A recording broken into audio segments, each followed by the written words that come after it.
The Committee on Foreign Affairs will come to order. Without objection, the chair is authorized to declare a recess of the committee at any point.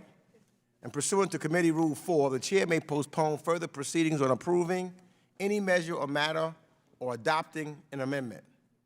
And without objection, all members will have 5 days to submit statements or extraneous materials on today's business. To insert something into the record, please have your staff email the previously circulated address or contact full committee staff. As a reminder to members joining remotely, please keep your video function on at all times, even when you are not recognized by the chair. Members are responsible for muting and unmuting themselves. And consistent with House rules, staff will only mute members as appropriate when they are not under recognition to eliminate background noise. I see that we have a quorum. As members were notified yesterday, we intend to first consider 7 measures and their amendments in block. Then we will move on to consider 4 measures and their amendments separately.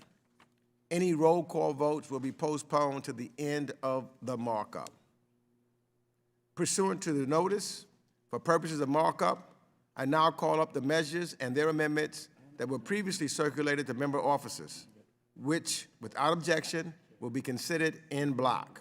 And each measure is considered as read, and the amendments to each are considered as read and are agreed to. Without objection, after remarks, the committee will vote to order the measures favorably reported in block as amended if amended, and each amendment or amendments to each bill shall be reported as a single amendment in the nature of a substitute. The measures in the in-block package are H.R. 4693, Global Malnutrition Prevention and Treatment Act of 2021, H.R. 1199, STEM Diplomacy Act, H.R. 2946, Reinforcing Nicaragua's Adherence to Conditions for Electoral Reform Act of 2021, H.R. 4250, War Crimes Rewards Expansion Act, H.Res. 549, Condemning the Assassination of the Haitian President and Urging the United States in Global Support for Haitian-led Solutions with 11 Amendment Number 49, H.Res. 547, Calling for the continued support of Afghan women and girls after the drawdown of American troops with a Perry Amendment Number 269, and H.R. 4686, Cambodia Democracy Act of 2021 with Meeks Amendment Number 31. I now recognize myself to speak on the in-block package. The measures we are considering as part of this in-block package are important pieces of bipartisan legislation that demonstrates the values of our committee and our country. We stand for human rights. Afghan girls who face incredible obstacles and vast discrimination simply because they were born with 2 X chromosomes. And I thank Representative Cicilline for his resolution, Representative Manning for her resolution calling for the continued support of Afghan women and girls after the drawdown of American troops. The House of Representatives must speak unequivocally on these issues that we are doing today. We also condemn human rights violators in, for example, in Nicaragua, where Daniel Ortega has arrested political rivals and presidential candidates who threaten his rule while violently cracking down on protesters on the street. Across the world in Cambodia, Hun Sen had ruled since 1985 and continues to place restrictions on political and social activity, civil society, and free speech, while of course constraining the ability for free and fair elections in the country. The Renancer Act, introduced by my good friend Representative Series, builds on the text of H.R. 1918, the Nicaragua Human Rights and Anti-Corruption Act of 2018, by increasing diplomatic coordination and transparency on Nicaragua's human rights violations. The Cambodia Democracy Act, introduced by Representative Shabbat, requires the imposition of targeted sanctions on those responsible for serious human rights violations in the country. In addition to these two measures, the War Crimes Rewards Expansion Act expands the categories in which whistleblowers can receive rewards for providing information on war crimes, genocide, and crimes against humanity. This committee will not stand by silently and allow human rights violators to act without taking a stand. Today, we will also pass a resolution condemning the assassination of the Haitian President, Jovenel Moïse, the first head of state assassinated in the Western Hemisphere since President John F. Kennedy. This committee held the first full committee hearing on Haiti in over a decade this March, and the problems plaguing our Caribbean neighbor have only exacerbated since that time. Last week, I attended the funeral of President Moïse with a small American contingent, which was bipartisan, and I can now attest firsthand to the tragic tensions, turmoil, and tumult engulfing our Haitian brothers and sisters. Let me also acknowledge Representative Houlihan for her STEM Diplomacy Act. This committee must look to the future, and as tech skills and scientific knowledge become ever more important to our world, we must ensure that our diplomatic corps includes people equipped with these vital skills. The STEM Diplomacy Act is absolutely crucial step in this direction. Finally, let me thank my good friend and ranking member McCall for the Global Malnutrition Prevention and Treatment Act of 2021. If there is one thing everyone on this committee can agree on, it is the importance of making sure people around the world receive the necessary nutrition and that food shortages and starvation are ended once and for all. All of the legislation in the en bloc reflects the committee's continued important bipartisan work, and I thank all of the members for contributing to these efforts. I strongly support the measures we are considering today, and I urge all members to join me to do the same. I now recognize my friend and the ranking member of this committee, Mr. McCall of Texas, for his remarks. No, thank you, Mr. Chairman, and I call you my friend as well.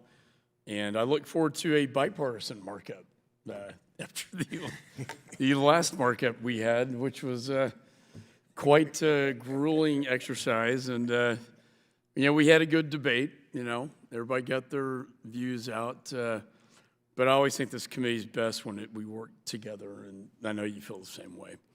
But I'm pleased to be considering measures authored by my Republican colleagues, including Mr. Shabbat's Cambodia Democracy Act, Ms. Virginia Fox's War Crimes Rewards Expansion Act. Also pleased that you, sir, will allow my bill on the Global Malnutrition Prevention and Treatment Act go forward. Proud to lead this bipartisan legislation with you, sir, my good friends, alongside Representatives Kim and Houlihan. An estimated 3.1 million children perish every year due to malnutrition. It's really sad. And almost half of those deaths among children are under the age of 5 are linked to malnutrition, mainly in low and middle income countries. Every parent wants to be able to put food on the table. They want to be able to nourish their families and provide for themselves. Without proper nutrition, children can't learn, they can't go to school, and develop into healthy and capable adults. We also know that a lack of nutrients in the early stages of a child's life means a lifetime of developmental issues. So this bipartisan bill will support efforts to scale up targeted and effective nutrition programs in countries most at risk for severe malnutrition. We focus our efforts and leverage additional resources so we can have a real impact on people's lives around the world. I'm also proud of the work being done in the Texas community to tackle global food insecurity and malnutrition. Texas A&M, Baylor, UT Austin are pioneering cutting-edge research to improve food security. And the Eleanor Crook Foundation, along with constituents in my district, are drawing attention to the needs of some of the most vulnerable people in the world. I also want to thank USAID and our implementing partners for their partnership to advance this important legislation. And I'm pleased there are several important measures on this markup, and I do believe, but we are, Mr. Chairman, missing one important opportunity today. This committee should take action today to stand in solidarity with the people of Cuba. This historic time, these protests on the island, demonstrate the Cuban people's struggle for freedom and all that it entails. America must support the Cuban people in their efforts, and we must hold the Cuban dictatorship and the regime accountable for their human rights violations. This week, I had the opportunity to talk to many Cuban Americans at a rally across the White House, and I have to say it was very inspiring. Freedom-loving people, democracy, civil liberties are and should never become partisan issues. We always stand, Mr. Chairman, for democracy and freedom over tyranny and oppression, and that's what our founding fathers stood for. So these are bipartisan, that reinforce American principles that should be considered, I think, today. As members of Congress and Americans, we have a moral obligation and duty to support the Cuban people and their aspirations for a free and democratic society. So I hope on both sides of the aisle we can come together and support democracy, support what this nation was founded on, the idea. America's an idea, and it's about freedom and democracy over tyranny, oppression. Communism, communist dictators, socialist dictators is not the answer. I was also disappointed we couldn't bring up the Nord Stream 2. I've been talking about this for quite some time. We're allowing Putin's pipeline to go into Europe. As we shut down Keystone Pipeline, we allow Putin's pipeline to go into Europe, and the Russians attack Colonial Pipeline, shutting down our own infrastructure in the United States. Not to mention the poisoning of Navalny, which violated the Chemical Biological Warfare Treaty. Putin needs to be sanctioned for this horrific act of attacking his political opponents with chemical poison. So, you know, it's my sincere hope we consider measures related to these topics at the next markup. Again, as I said at the outset, I'm pleased to return to some bipartisanship, sir. And I think I probably speak for, I would say, almost every member of this committee when I say that, bar maybe a couple, but I think the most of us agree with this. So, and if I could close, sir, I really want to thank Ms. Manning and Ms. Kim and Mr. Wilson on this committee, Salazar, and all the members on this committee for supporting the Afghan women. You know, the decision's been made to draw down, and we respect that. But we have to protect the women. The Taliban is making huge advances across the country. And when our military is out in just a matter of weeks, they will invade the provincial capitals, and I fear for the plight of the women left behind and what will happen to them under a Taliban rule of Sharia law, where they cannot be educated, they will be tortured. We saw the school of 200 children, girls, being blown up. And I think we still have, while we won't have troops there anymore, sir, I still think we have a moral obligation to protect them. And with that, I yield back. I thank the ranking member for his comments, and be assured that I think that we're united in standing with the Cuban people. That is, I look forward to working collectively on that matter. I think that we can agree that Cuban people should have the right to demonstrate freely as we fight for that right all over the world, even here in the United States of America. And they should have that freedom to do that and access to the internet I think that's extremely important, and I look forward to working with my friend and in a bipartisan manner on that issue. And likewise with Nord Stream 2. That is a very important issue of which we need to talk about in this committee, and I look forward to working with the gentleman also in regards to Nord Stream 2. I'm now going to recognize members by committee seniority, alternating between Democrats and Republicans for the purpose of speaking on the en-bloc package. If you miss your turn, please let our staff know, and we will come back to you. So does anyone wish to speak on the en-bloc? Representative Albio Series of New Jersey, who's the chair of the subcommittee on the Western Hemisphere, Civilian Security, Migration, and International Economic Policy. You're now recognized for 5 minutes. Thank you very much, Chairman, for calling this marker. I would like to speak briefly about H.R. 29-46, reinforcing Nicaragua's adherence to the Conditions for Electoral Reform Act of 2021, or the H.Res Act. I introduced the H.Res Act in April with Congresswoman Salazar, Congressman Green, and other bipartisan colleagues to build upon the NICA Act of 2018. The goal of this bill is to provide more tools for the U.S. government to support the Nicaragua people in the face of Daniel Ortega's assault on their most basic rights. In just the last 2 months, the Ortega regime has arrested over 24 opposition figures, including 7 presidential candidates. Daniel Ortega's intentions are clear. He hopes to eliminate the political opposition, civil society, and independent media in order to consolidate a one-party dictatorship in Nicaragua. The United States must do everything it can to promote free, fair, and competitive elections this November in Nicaragua.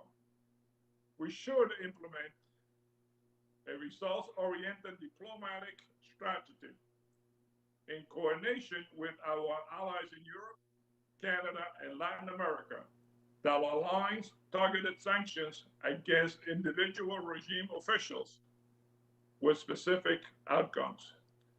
We need to expand oversight of international financial institutions lending to Nicaragua to ensure that any foreign funds go to helping the Nicaragua people and not lining the pockets of Ortega and his subordinate friends. The H.Res Act does this and more. I urge you all to support this important legislation. Last week, Congressman Green and I met with Berta Valle and Vicky Cárdenas, the wives of Felix Madariaga and Juan Sebastián Chamorro, 2 leading presidential candidates who were arrested and forcibly disappeared 50 days ago. I learned last night that these 2 women have now been convicted in absentia for treason by the Ortega regime, simply for coming to Washington and asking for help in getting their husbands released. This is brutality of the criminal Ortega regime. When we spoke with Berta and Vicky, it was not about U.S. policy. These brave and courageous women just want to see their husbands again. By passing the H.Res Act, we can send a strong message that we stand with Berta, Vic, and Vicky, and the more than 140 political prisoners, their families, and with all Nicaraguans in defending their rights to choose their own leader. I also want to speak briefly about 2 other pieces of legislation. First, I want to say a few words in support of Congressman Castro's legislation, H.R. 4589, the Diversity and Inclusion at the Department of State's Act. Diversity is one of this country's greatest strengths, but the diversity we see around the country is not fully reflected in the senior ranks of our foreign service. I applaud Congressman Castro's effort to change that by improving retention and ensuring greater equity in hiring and promotion. Finally, I want to speak about Congresswoman Federica Wilson's House Resolution 549, condemning the assassination of Haitian President, urging United States support for Haitian leaders' resolution. I was sickened by the murder of President Jovenel Moïse in Haiti. Such brazen violence has no place in democracy. I join with my colleagues in expressing our commitment to listen to the Haitian people as they develop a policy response to the gang violence, economic devastation, and political crisis we are witnessing. I want to recognize Chairman Meek's tireless effort in recent weeks to support Haiti. As chairman of the Western Hemisphere Subcommittee, I will continue to work to promote the peaceful and democratic aspiration of the Haitian people. Thank you. And I also want to finish by saying, I am very disappointed that we don't have a Cuban resolution, and hopefully we can have one on the floor. When acts like this happen, we usually pretty quickly do things in terms of human rights, supporting people. I hope that the leadership will bring my resolution and this Hezbollah's resolution to the floor before we leave for the summer break. We'll be very disappointed for the Cuban people if we have done nothing until when we leave. Thank you, and I appreciate everybody's support. Thank you. I yield back. Gentleman's time has expired. I now recognize Representative Steve Shabbat of Ohio, who's the ranking member of the Subcommittee on Asia, the Pacific, Central Asia, and the Nonproliferation for 5 minutes. Thank you, Mr. Chairman. As ranking member of the committee that you just mentioned, I'd like to voice my strong support for H.R. 4686, the Cambodia Democracy Act, bipartisan legislation that I introduced along with my Democratic colleague, Alan Lowenthal.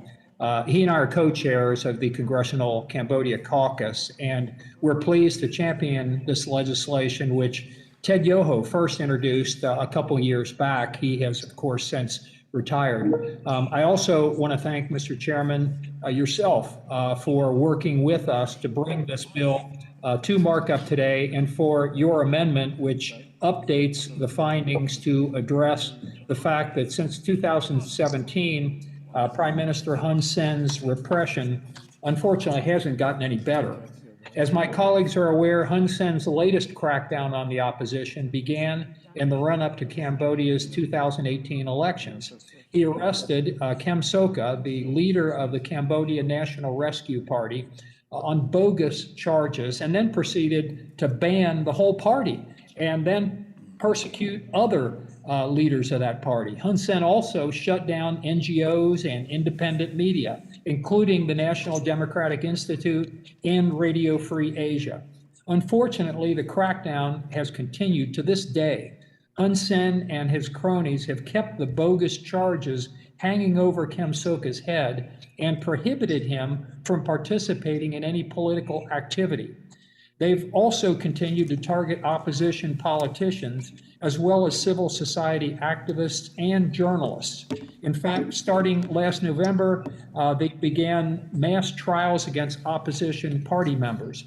As a result, next year's commune elections will go forward without viable opposition party representation.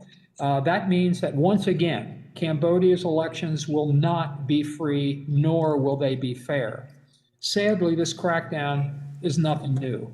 Hun Sen has ruled Cambodia since 1985 and has stayed in power by using the apparatus of the state to stifle meaningful political opposition. In fact, he's been in office longer than any other leader in Southeast Asia.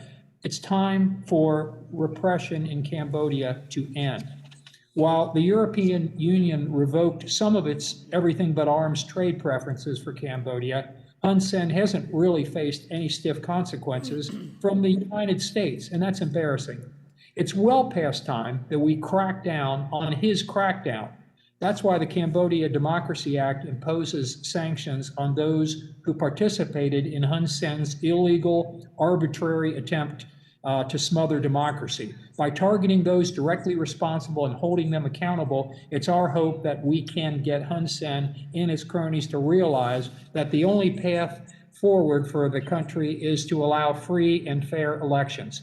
The Cambodian people deserve no less, and we must stand with them in their quest for their democratic rights. Since the crackdown in 2017, Hun Sen has repeatedly claimed that he wants better relations with the U.S. But he is the one who has made this terrible situation continue to this day. And in light of these points, Mr. Chairman, I want to thank you for bringing H.R. 4686 up for consideration today and for your support. And I would urge my colleagues to support the measure. Before I yield back, I wanted to make one final point. While moving forward with the Cambodian Democracy Act is most welcome, I am disappointed that we aren't considering anything on Iran or on Russia or on Cuba. On Iran, this administration seems bound and determined to suck us back into flawed Iran deal, which is a huge mistake, come hell or high water. On Russia, the Biden administration talks tough, criticizes the previous administration, but really has done very little. It's all talk and no action. And on Cuba, Mr. Chairman, this administration's silence has been deafening. One can't help but wonder whether that silence today is related to the growing support for socialism in the other party. That's sad to say. That bastion of socialism just 90 miles from our southern border could finally experience real change, real freedom. We must support the democratic aspirations of the Cuban people. Silence today on these issues, unfortunately, speaks volumes. And I yield back. The gentleman yields back. I now recognize Representative Ted Deutsch of Florida, who's the chair of the Subcommittee on the Middle East, North Africa, and Global Counterterrorism, for 5 minutes. Thank you, Chairman Meeks, for holding this markup. As we prepare to head home for August, I want to thank you, Mr. Chairman, for your active leadership on this committee. Since you've taken over as chair, these regular markups have allowed us to advance important pieces of legislation and reassert Congress's role in foreign policy, and I greatly appreciate your efforts. Look forward to continuing to work together to do just that. I want to take a moment just to speak briefly on some of the measures that we're going to consider today. I'm proud to co-sponsor Representative Wilson's H.Res. 549. I'm glad we'll advance this resolution, which condemns the assassination of the Haitian president and urges the United States and global support of Haitian-led solutions to the current political crisis. The assassination of President Moise is a terrible and tragic act. Congress and the American people must stand ready to assist the government and people of Haiti in this difficult moment. We do, and I thank Chairman Meeks for his leadership on Haiti. I join with the people of Haiti and the Haitian diaspora community, especially in South Florida, in sorrow and in determination to help ensure the stability of our friend and Caribbean neighbor.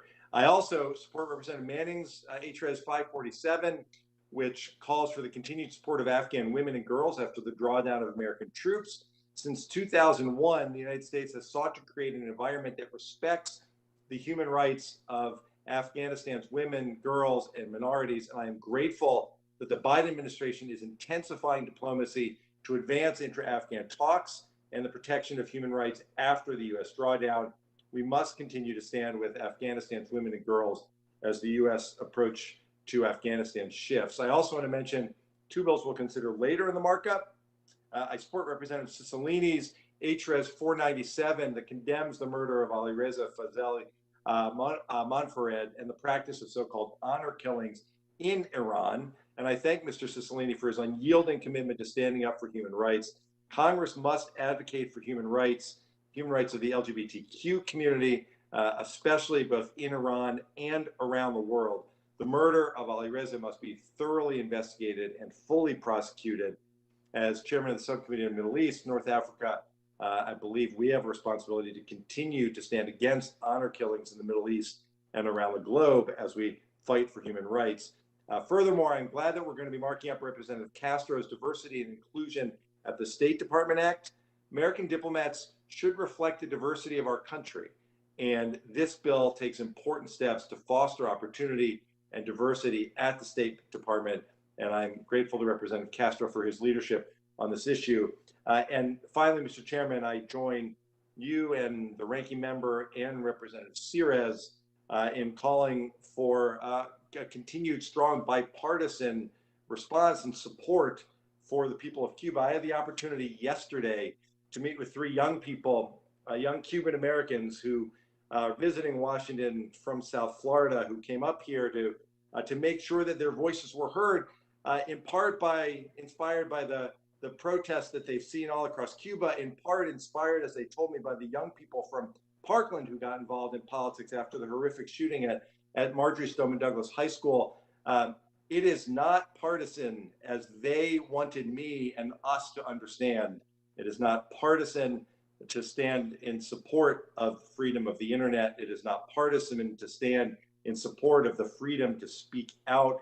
And it is clearly not partisan to speak in favor of human rights and against mass arrests and jailings of political prisoners. Mr. Chairman, I look forward to our continued efforts to support the people of Cuba.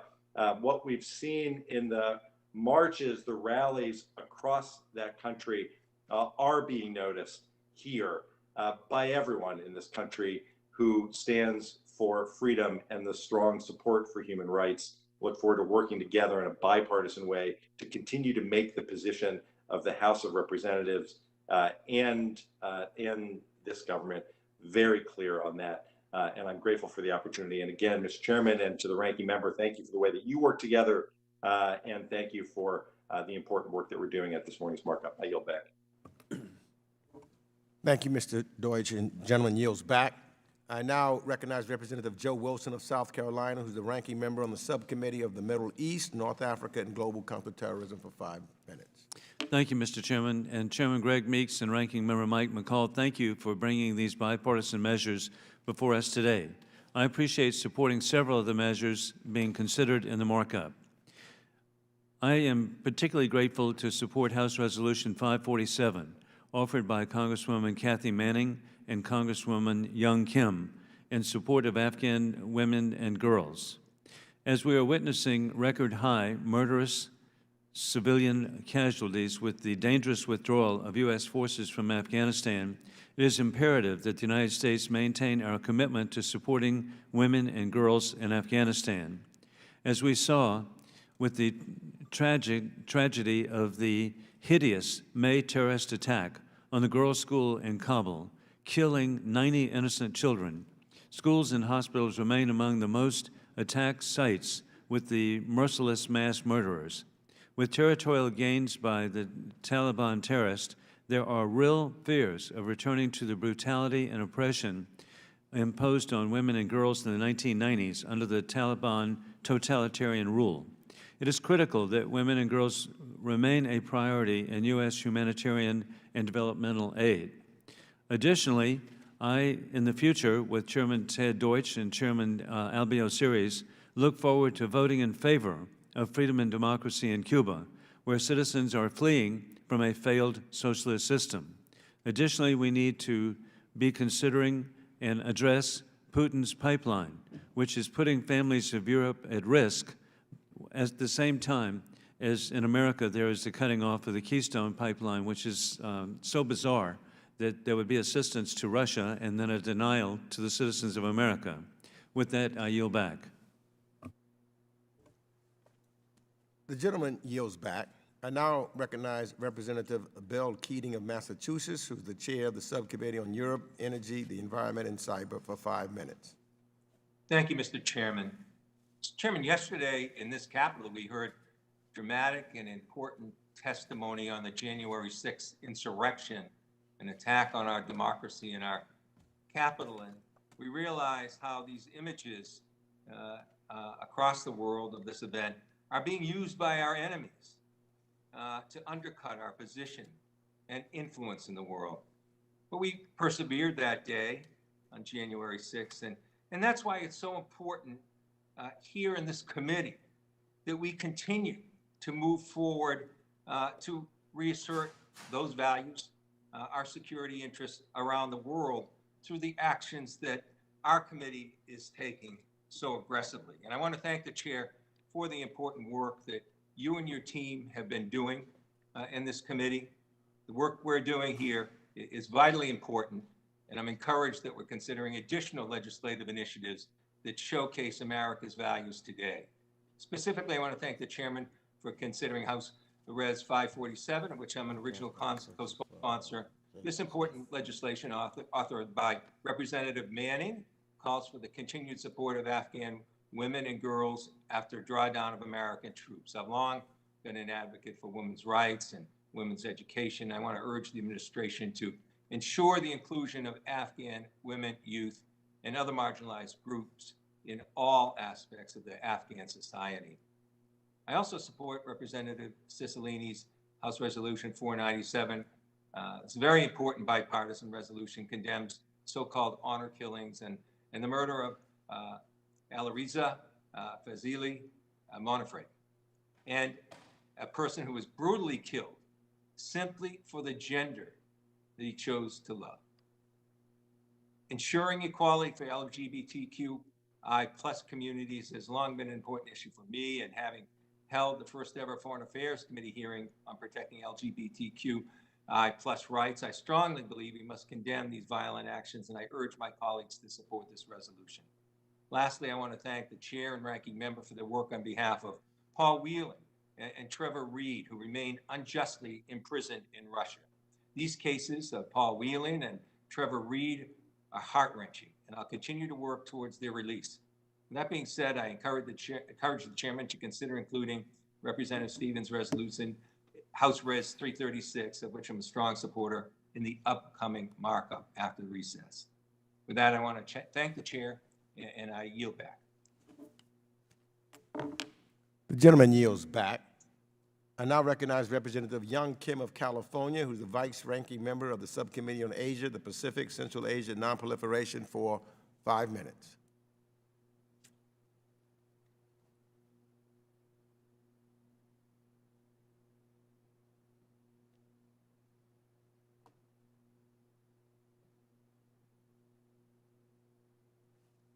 It's Representative Young Kim.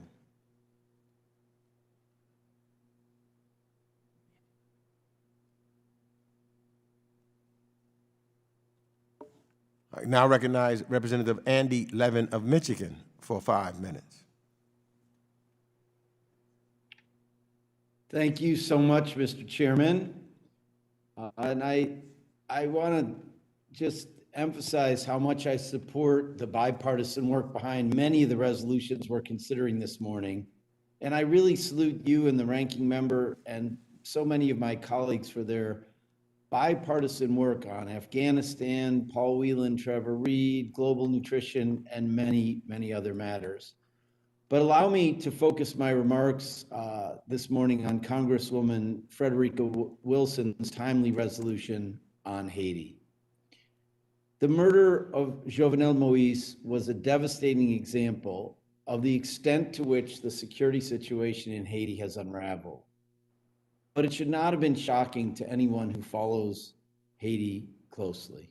For months and months, violent actors have terrorized the Haitian people with impunity, while the international community, the United States included, I fear, failed to heed their cries to change course.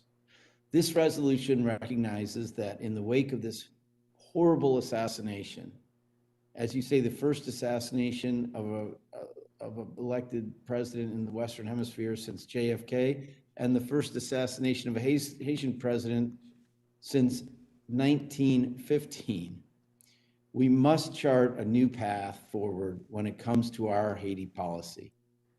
Most importantly, though, it makes clear that the Haitian people must be the ones to lead Haiti's democracy into a new era.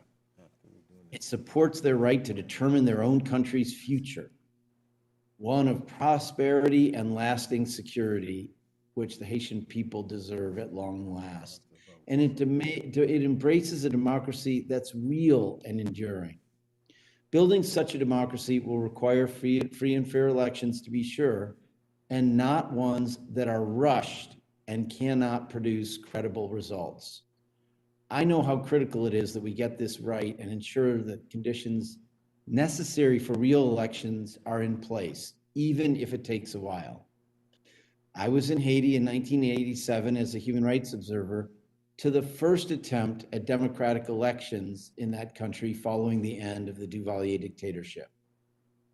I was at a polling place in Carrefour, just outside of Port-au-Prince, as anti-democratic forces sprayed the polling place with weapons fire. It was a miracle that no one was killed. I saw the aftermath of a massacre at another polling place where voters were murdered simply for trying to exercise their right to vote at the St. John Argentine school.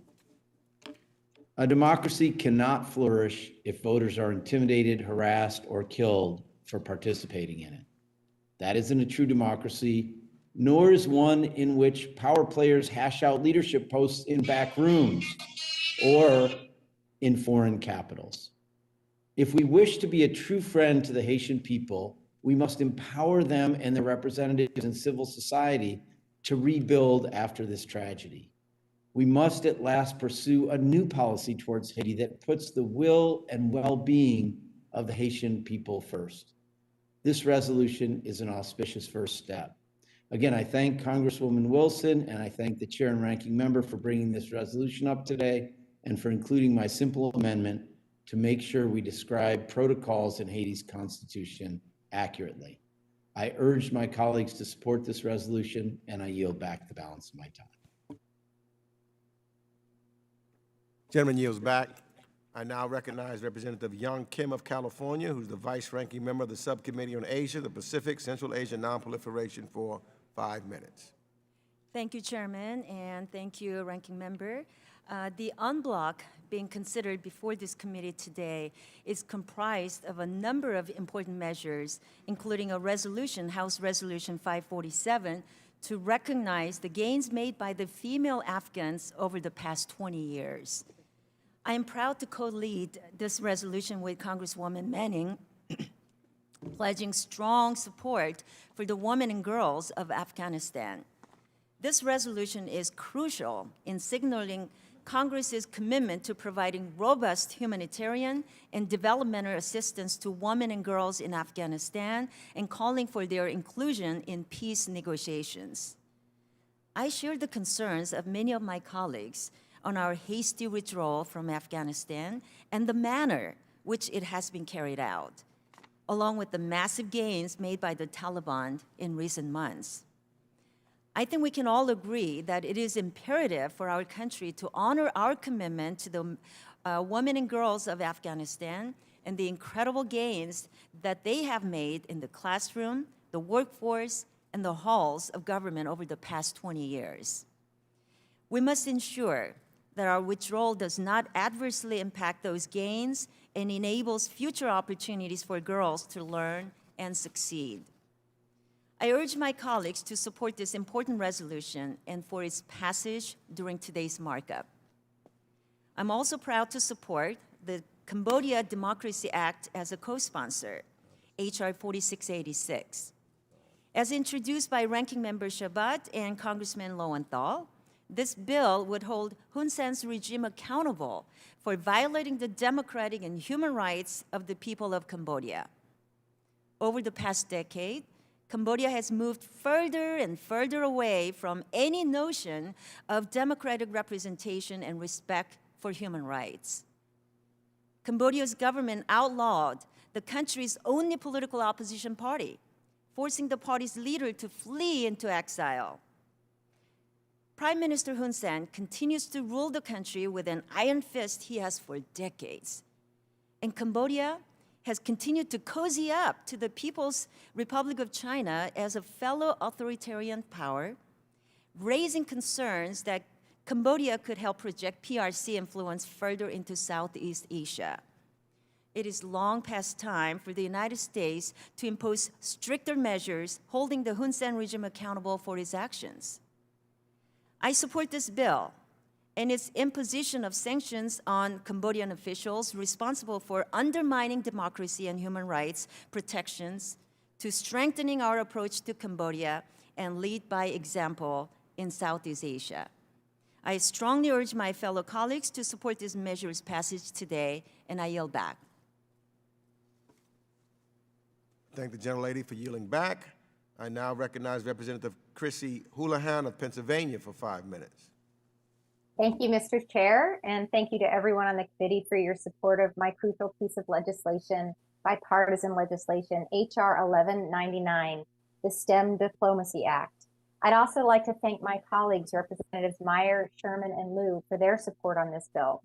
Through this legislation, we will be able to break down barriers that prevent the State Department from hiring STEM experts who are uniquely qualified to advance policies on technical issues such as pandemic preparedness and global health, or cybersecurity, or nuclear nonproliferation, data analytics, the environment, and so much more. For our national security and standing on the world stage, we have to work to ensure that our State Department is attracting and retaining the very best and brightest that our country has to offer. And when we see policies that hinder this, we must work in a bipartisan way to fix them. So several years ago, I learned that unless you have a degree in the humanities, you cannot apply to fill many of the civil service jobs at the State Department. In other words, this outdated policy excludes STEM experts with professional and academic training from filling roles that examine complex technical issues where that expertise is very much needed. And this, of course, is extremely short-sighted. Foreign diplomacy in 2021 requires a nuanced understanding of issues like cybersecurity, nuclear proliferation, bioterrorism, and so much more. And that's why I wrote the Supporting Technical Experts in Managing, or STEM Diplomacy Act, so that STEM professionals can serve their country in these mission-critical roles. The STEM Diplomacy Act authorizes the Secretary of State to waive Office of Personnel Management, or OPM, hiring requirements for certain civil service positions at the department if the candidate is able to display significant expertise in STEM fields relevant to the position for which they are applying. It's crucial that technical experts are involved in the development of complex foreign policy, and Congress should be promoting the hiring of STEM professionals at all levels of government. We have an opportunity today to create a more diverse and effective State Department, and the STEM Diplomacy Act would take advantage of that critical opportunity. I would also like to speak briefly about H.R. 4693, which I'm proud to be a co-lead on as well, and that is the Global Malnutrition Prevention and Treatment Act. And I'm grateful to Chairman Meeks, Ranking Member McCall, and Representative Young Kim for their sponsorship and leadership of this critical issue as well. The developmental, economic, social, and medical impacts of the global burden of malnutrition are very serious and lasting for individuals and their families, for communities, and for countries. The World Food Program estimates that 296 million people in 35 countries where they operate are without sufficient food, 111 million more people than in 2020. And the growing number of people who are experiencing food nutrition insecurity is likely to exacerbate the already large gender gap in rates of malnutrition. Investing in global nutrition translates to lives saved, economic gains, and a more stable civil society. For every $1 we invest in nutrition, we see a $35 return in economic gain. But even more importantly, our strategic support for USAID through this legislation will help save millions of lives. In 2019 alone, the organization reached 27.2 million children and provided life-saving nutritional interventions. It's now more important than ever that we invest in programs that fight malnutrition, especially as we navigate our way out of this pandemic, both domestically and globally. And with that, Mr. Chair, thank you, and I yield back. Gentlelady yields back. I now recognize Representative Chris Smith of New Jersey, who's the ranking member of the Subcommittee on Africa, Global Health, and Global Human Rights for 5 minutes. Thank you very much, Mr. Chairman. I would first like to strongly support and express my thanks to Albio Ceres for H.R. 2946, reinforcing Nicaragua's adherence to conditions for Electoral Reform Act of 2021. Just last week on Tuesday, I chaired a hearing at the Tom Lantos Human Rights Commission that looked at the horrible track record on human rights of the regime of Daniel Ortega, and in particular, how Ortega has jailed and disappeared political rivals, including at least 6 of those who are running against him for president. What does he do? He throws them in jail. We heard from Bianca Jagger, as well as the wives of 2 jailed presidential candidates, Felix Mariadiago and Juan Sebastian Chamorro. Ms. Jagger in particular spoke extremely forcibly about condition in Daniel Ortega's Nicaragua and the need for this bill, summarized, and I quote, "The Renaissance Act should be approved and implemented as soon as possible with an extensive, legally mandated investigation of the corruption of the Ortega family and circle of power, and a similar in-depth investigation of Russian interference in Nicaragua will have to be implemented. Renacer, which in Spanish means rebirth, will send a signal of hope to Nicaraguans and also an unequivocal signal to Ortega of American and international will to collaborate to stop the dynastic designs to consolidate a North Korea-like dynasty dictatorship in the middle of the Americas. The wife of Felix Maradiaga, Berta Valdez, said, and I quote her in part, "For years, Felix has been a target of attacks by the Ortega regime because he speaks truth to power. He has been beaten, confined to house arrest, and threatened. For months, he endured 24/7 surveillance by the police. They have tried again and again to silence him, but he never stands down." In like manner, Victoria Cardenas also told us about her husband, Juan Sebastian Chamorro, who dares to speak out against Ortega's oppression. Quote, "The regime has also persecuted and harassed me and my family. They have brought a civil case against me, my sister, and my mother, which would take away all of my mother's assets. They have brought a criminal case against me, and there's an open warrant for my arrest. Not only has her husband disappeared, a presidential candidate, but they're going after his wife as well. It is clear that Ortega is using every part of Nicaragua's institutions, including its judicial system, to not only persecute those who challenge the government, but also their family members." I would point out to my colleagues that I met with Ortega back in 1984. Frank Wolf, Tony Hall, and one other member of Congress, Bob McEwen from Ohio, met with him for about 2 hours. We pressed human rights abuses he was committing then. We used OAS reports of those abuses, and we were treated horribly. The three of us got sick from the water he gave us. The only one who didn't drink it didn't get sick. I mean, this man, unfortunately, has a record, a despicable record of human rights abuses. And now, as we approach the November elections, he's just systematically arresting and putting his opponents into prison. I'd point out that, in early August, the filing deadline is fast approaching. And how do you file for a presidential candidate, for a presidential run when you're off somewhere in solitary confinement or worse? I'm hoping to lead a delegation. I'm going to request that other members join me to go to the prisons to meet or try to meet with people inside the Nicaraguan prisons who are these tremendous political candidates. No matter who wins, we want the election to be free and fair. And again, this legislation authored by my good friend and colleague, Albio Ceres, and you all know what the provisions are, so I won't go through them, will help make the difference. So thank you, Albio.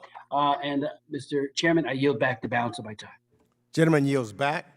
I now recognize Representative Kathy Manning of North Carolina, who's the Vice Chair of the Subcommittee on the Middle East, North Africa, and Global Counterterrorism for 5 minutes. Thank you, Mr. Chairman, and thank you, Chairman Meeks and Ranking Member McCall, for convening this markup today. We're here to discuss several important issues that involve basic human rights and safety, including the United States' support for Afghan women and girls. As U.S. troops withdraw from Afghanistan after 20 years, and as the Taliban continues its threats, terrorizing, brutalizing, and killing citizens and seizing territory with alarming speed, it is imperative that the United States stand with Afghan women and girls. We know what happened under the Taliban rule in the 1990s. Afghan women and girls were brutally oppressed, prohibited from attending school, and were subject to egregious acts of violence.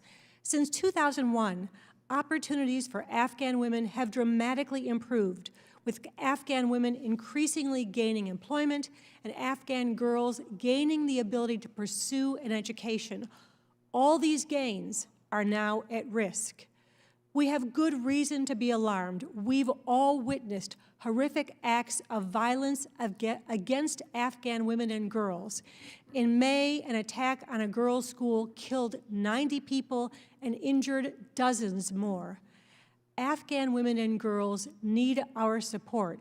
They have called out to us for help, and they are astonishing in their bravery and their determination to stay in place and fight to maintain the advances they have made and to save their country.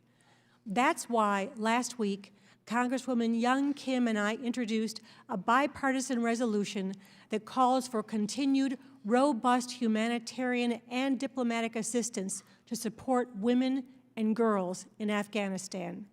And we call for the administration to ensure that Afghan women have meaningful participation in the peace talks. Afghan women must have a seat at the table. As the committee considers this important resolution, I urge my colleagues to remember the urgency of this situation and to support House Resolution 547. Thank you. I yield back. Gentlelady yields back.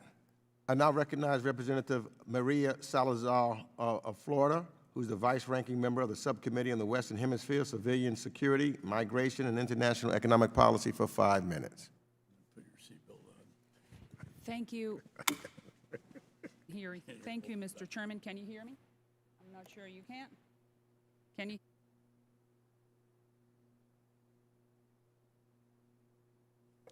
What about now? Stop the clock and start it again. Thank you. Thank you, Mr. Chairman. We're here before several great bills. We're hearing several great bills, but we're missing a very important one, Cuba. With all due respect, Mr. Chairman, I feel that ignoring Cuba in this hearing is lamentable. We're ignoring the loudest cry for freedom we have heard in this hemisphere in 60 years. As you know, thousands of Cubans are on the streets right now while we're sitting here in this air-conditioned room, free to express our opinions. This hearing is being broadcast live through internet, something we take for granted, but that the Cubans are dying in the street in order to have it. The Cuban government is shutting off internet because they do not want the world to see how they're trampling over the Cuban people. If we ignore Cuba, we're playing right into the regime's hand. On this committee, Mr. Chairman, we're dealing with critical issues, urgent ones, and I commend you for touching on Haiti. The president was recently assassinated, and we are ensuring a peaceful transition. I commend you for including legislation about Haiti. Nicaragua's dictator, Daniel Ortega, announced he is now going after the wives of his political opponents, and I commend you for including legislation about Nicaragua. And I thank my very good friend, Congressman, Democrat Albio Ociris, for championing Nicaragua legislation that we introduced together a few months ago, because the Nicaraguans are hurting. This morning, we find out that Ortega is going after the wives of these candidates. What a canalla. Democracy in Nicaragua, Mr. Chairman, is hanging by a thread, but we have one last chance to act. In front of us, there is a bill that Congressman Ociris and myself introduced together. That means that Republicans and Democrats are working together. That is exactly what Daniel Ortega needs to hear. What are the consequences of jailing their political opponents? This bill sanctions Ortega's corrupt inner circle. It stops them from enriching themselves at the expense of the Nicaraguans. It prevents the Ortega regime from receiving money from banks so that no American financial institution will be an accomplice to the Ortegas. It's called the Renaissance Act, and it also creates a coordinated strategy with our allies and partners to ensure that the world acts together in rejecting Ortega's evil plans. But where is Cuba, Mr. Chairman? My colleague, Nigol Maliatakis, has introduced a strong legislation that should be before us today. My colleague, Mario Diaz-Balart, has introduced language. And my Democrat colleague, Debbie Wasserman-Schultz, has also introduced very strong legislation on Cuba. Cuba has nothing to do with Republicans or Democrats. That's why Democrats and Republican congressmen and congresswomen are wondering, Mr. Chairman, where is Cuba? We cannot consider the Cuba issue a bipartisan issue. It's an American issue helping the Cubans who are yearning for freedom. So addressing the Western Hemisphere's longest reigning military dictatorship should be your highest priority, Mr. Chairman. Where am I wrong? Could you please tell me?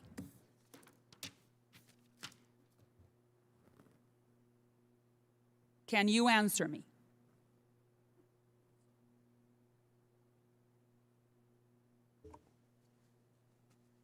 As I indicated to Ranking Member McCall, I look forward to working very closely with you and other members as we stand with those individuals from Cuba who want to have free demonstrations as we fight all over the world for people to have the freedom to demonstrate, as we fight, in fact, right here in the United States of America, as well as having access to the internet. So we look forward to continuing to work with you and others in a bipartisan way to make sure that we have a voice. Well, we to can deal with make that. it happen now in this hearing. We need resolution. We need to send a message to the world that the U.S. House of Representatives Foreign Affairs Committee is with the Cubans. Has nothing to do with Democrats or Republicans. You are a Democrat, I'm a Republican, but we need to send that message in a unison fashion. We need your help. And in this markup, there's nothing on Cuba. So please, I would like to, I don't know if the rules are, I'm following the rules, but I do know that I'm representing the Cubans in Miami who are demanding to help their people. Has nothing to do with political parties, sir. So I need your help. Can I count on it? We need to work together right away. And I thank you for wanting to do that. I yield back. Gentlelady yields back. I now recognize Representative Karen Bass of California, who's the chair of the Subcommittee on Africa, Global Health, and Global Human Rights for 5 minutes. First of all, let me thank you, Mr. Chair, for your leadership in pulling this markup together, and Ranking Member McCall for bringing several bipartisan bills together. I want to reference H.Res 496, supporting the continued work of the U.S. Africa Development Foundation, H.R. 4589, Diversity and Inclusion at the Department of State Act, and H.R. 4693, the Global Malnutrition Prevention and Treatment Act. So for H.R. 496, for over 40 years, not only has the U.S. African Development Foundation fulfilled its purpose of fostering hope, growth, and goodwill on the continent, but its mission to support African-led businesses by providing technical support and seed capital to ensure its vision of empowering those in underserved markets in being fulfilled every day. The U.S. ADF continues to create pathways for the underserved by investing in the continent's youth through business and entrepreneurship, renewable energy and agriculture, and food security. The continued support of USADF as an independent agency and supporting the organization's model of an all-African staff and implementing partners that are based on the continent, giving USADF the ability to work in the fragile and conflict areas of the Horn, the Sahel, and Lake Chad, and the Lake Chad Basin. H.R. 4589 aims to increase diversity at the State Department in its own way. One way is by highlighting the need for the Board of Examiners to reflect our multifaceted society. They are the gatekeepers who facilitate entry into the Foreign Service, and they should be a collection of people from all backgrounds. H.R. 4693, the Global Malnutrition Prevention and Treatment Act. Approximately half of the deaths among children under the age of 5 is due to malnutrition in low and middle income countries. The COVID-19 pandemic and the effects of climate change have only exacerbated malnutrition and food insecurity in many places around the world, including Africa. These factors, along with conflict, unstable economies, and more frequent droughts, are undoing years of progress regarding food security. So I applaud my colleagues for examining our policy on global malnutrition and ensuring that resources are targeted to priority communities and countries that are most impacted. With that, I ask my colleagues to support this resolution, and I yield back the balance of my time. Thank you, Mr. Chair. Gentlelady yields back. Are there any other further requests for recognition? Hearing no further requests for recognition, the committee will proceed to consider the notice items in block. Pursuant to the previous order, the question occurs on the measures in block as amended if amended. We're going to take a vote by voice, so will all members please unmute your microphones. All those in favor say aye. Aye. Aye. All those opposed? All those opposed say no. In the opinion of the chair, the ayes have it. The measures considered in block are agreed to, and without objection, the motion to reconsider is laid upon the table. Pursuant to the previous order of the committee, each measure is ordered favorably reported as amended if amended, and each amendment or amendments to each bill shall be reported as a single amendment in the nature of a substitute. Without objection, staff is authorized to make any technical and conforming changes. Now that there are votes that have been called, we will recess until after votes on the floor has been completed. This committee stands in recess. Well done.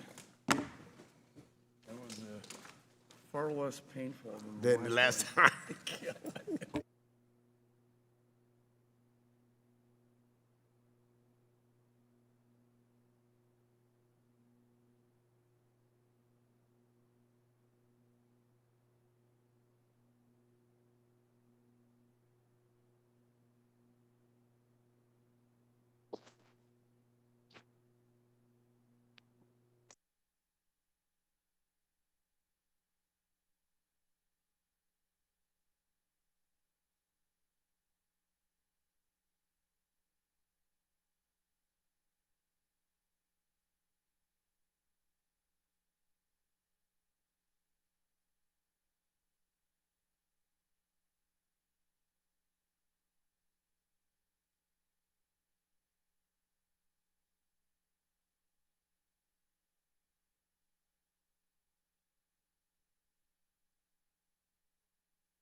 4, 3.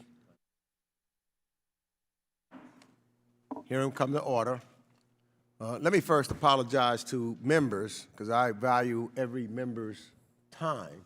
And we went longer than we had anticipated. Ranking Member McCall and myself was attending a meeting with the Prime Minister of Iraq. And of course, it overran its time. I would just say here, he gave some very extensive, shall we say, answers. But I apologize to everyone. I know people were waiting and did not know when to come back, and I don't like to do that. I like to keep members informed, and I try to the degree that we can to be on time. So I apologize to you, and we'll get back to work now. So now on to the next items of business. We will be considering separately the following measures. H.R. 4589, the Diversity and Inclusion at the Department of State Act. H.Res. 496, supporting the continued work of the United States African Development Foundation as it creates pathways to prosperity for underserved communities on the African continent through community-led development. H.Res. 497, condemning the murder of Alireza Fazeli Monfared and the practice of so-called honor killings in Iran and for other purposes. And H.R. 4526, City and State Diplomacy Act. So we move on to consider H.R. 4589, the Diversity and Inclusion at the Department of State Act. Pursuant to notice and for purposes of markup, I now call up H.R. 4589. The clerk will report the bill. H.R. 4589, a bill to amend the State Department's Basic Authorities Act. Without objection, the first reading of the bill is dispensed with, and without objection, the bill shall be considered as read and open to amendment at any point. At this time, I recognize myself to speak briefly on the measure. I proudly support H.R. 4589. This legislation which is sponsored by Representative Castro, and I thank him for all of his hard work and commitment to this issue. It codifies some changes already by the State Department while also implementing several new important initiatives. It authorizes the establishment of a Chief Diversity and Inclusion Office at the State Department, creates a Diversity, Equity, and Inclusion and Accessibility Leadership Council, strengthens and broadens mentoring and senior executive training programs, and calls for a more representative promotion boards. It also amends the Foreign Service Act of 1980 to promote increased diversity and inclusion in the Foreign Service. This bill also includes important oversight mechanisms that will ensure Congress has data on this important issue. And I've spoken before about how these issues are very personal to me and how I did not know about foreign policy career paths as a young man in school. This legislation is not about undercutting merit. It is about finding uncovered diamonds in the rough and making sure that people from underrepresented backgrounds have the support they need to navigate a career in foreign policy. I strongly support the Diversity and Inclusion at the Department of State Act and encourage all of my colleagues to do the same. Now, I realize members wish to speak on the bill and that some members have amendments to offer, and I'll recognize members by committee seniority, alternating between Democrats and Republicans for the purpose of speaking on the bill first. And if you miss your turn, please let our staff know, and we will circle back to you. Then we'll move on to amendments.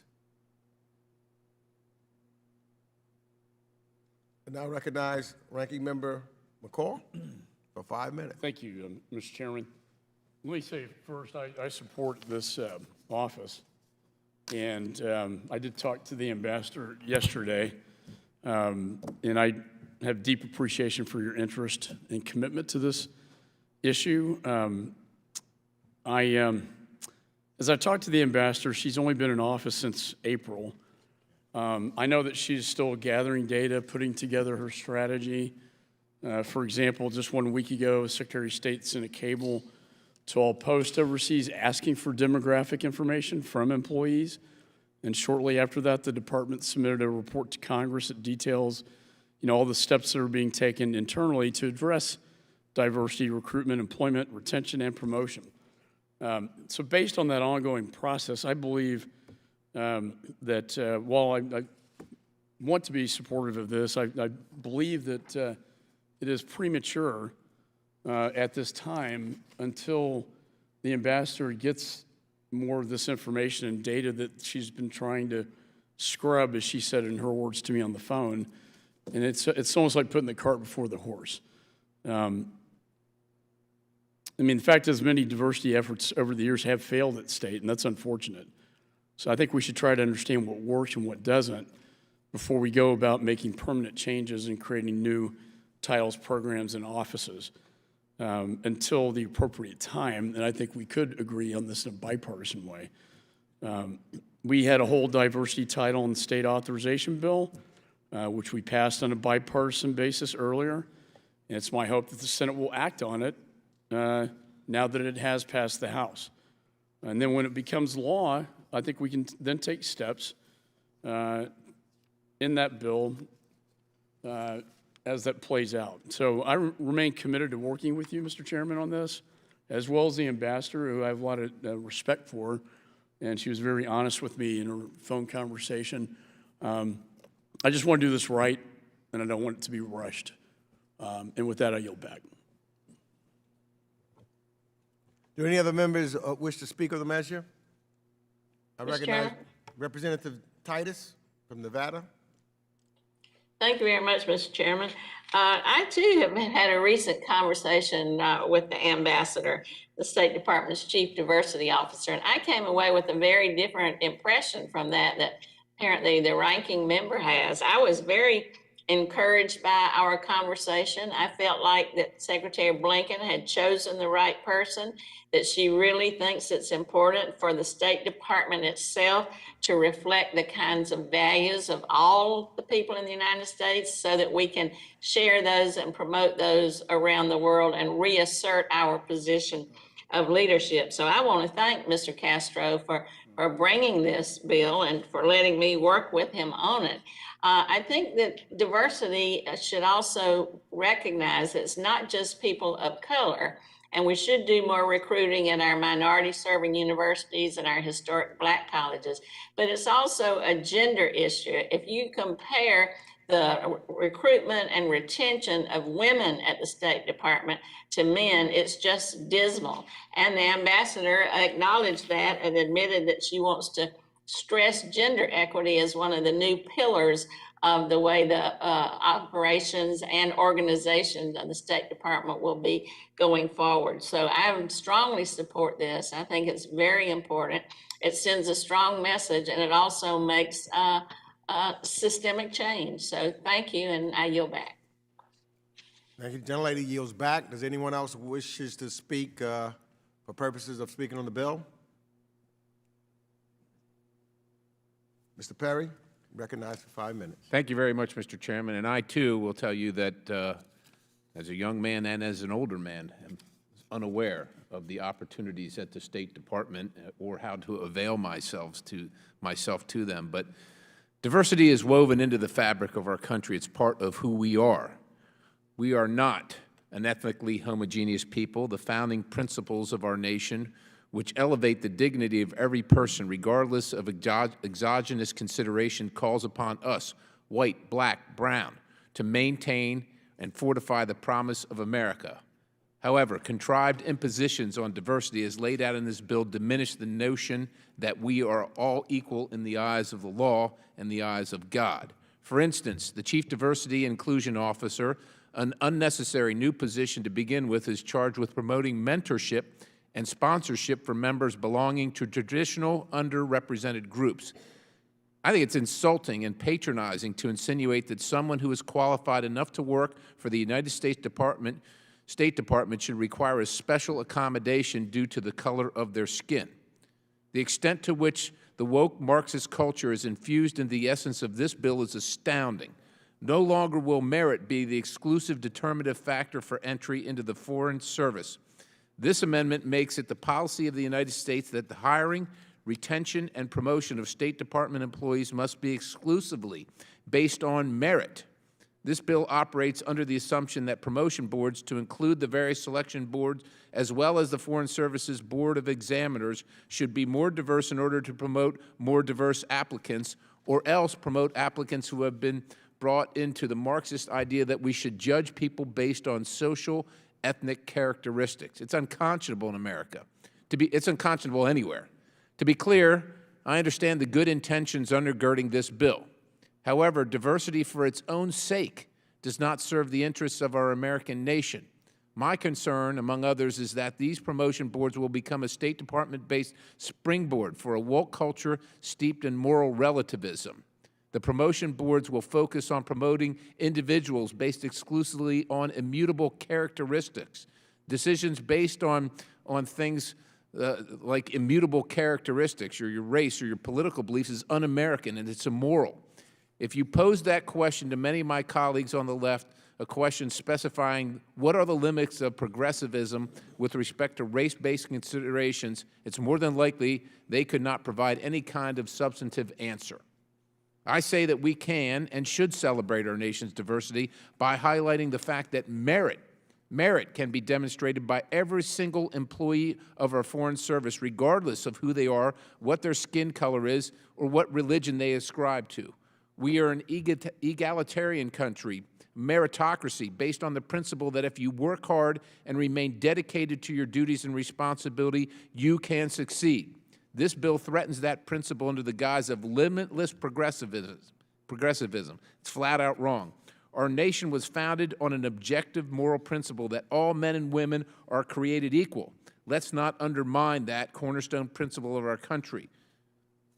And with that, I yield back the balance of the time, Mr. Chairman. Thank you, Mr. Perry. I just want to, acknowledge that you've not acknowledged the fact that there's been an uneven playing field for a long period of time in this country. The playing field is not level, hasn't been level. You talked about initially our Constitution, et cetera. Clearly, it did not see all as equal, and thereby, for a long period of time, there was no playing field for a number of folks. And we're now trying to make sure there's a more perfect union and that we level the playing field, but it's by far not leveled yet. And it's more than, as indicated by Representative Titus, than just race, even for women who were not included therein. And so what we're talking about here is just simply leveling the playing field and making sure that everybody have, therefore, the same balls, the same field that you're running on with the same yardage, and one is not running uphill and the other is running downhill. But I thank the gentleman for his comments.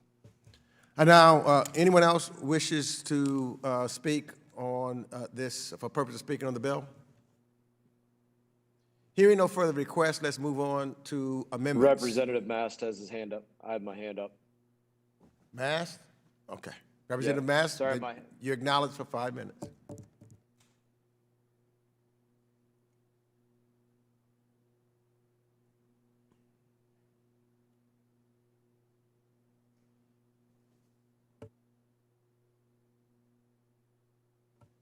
Representative Mast, are you there? Okay, we're having technical difficulties. We'll make sure that Representative Mast gets an opportunity on the A&S. What purpose does the representative from Texas, Mr. Castro, seek recognition? To offer an amendment in nature of a substitute to H.R. 4589. The clerk shall distribute the A&S to your staff virtually and the hearing room. Let's pause briefly to give all members enough time to review the amendment.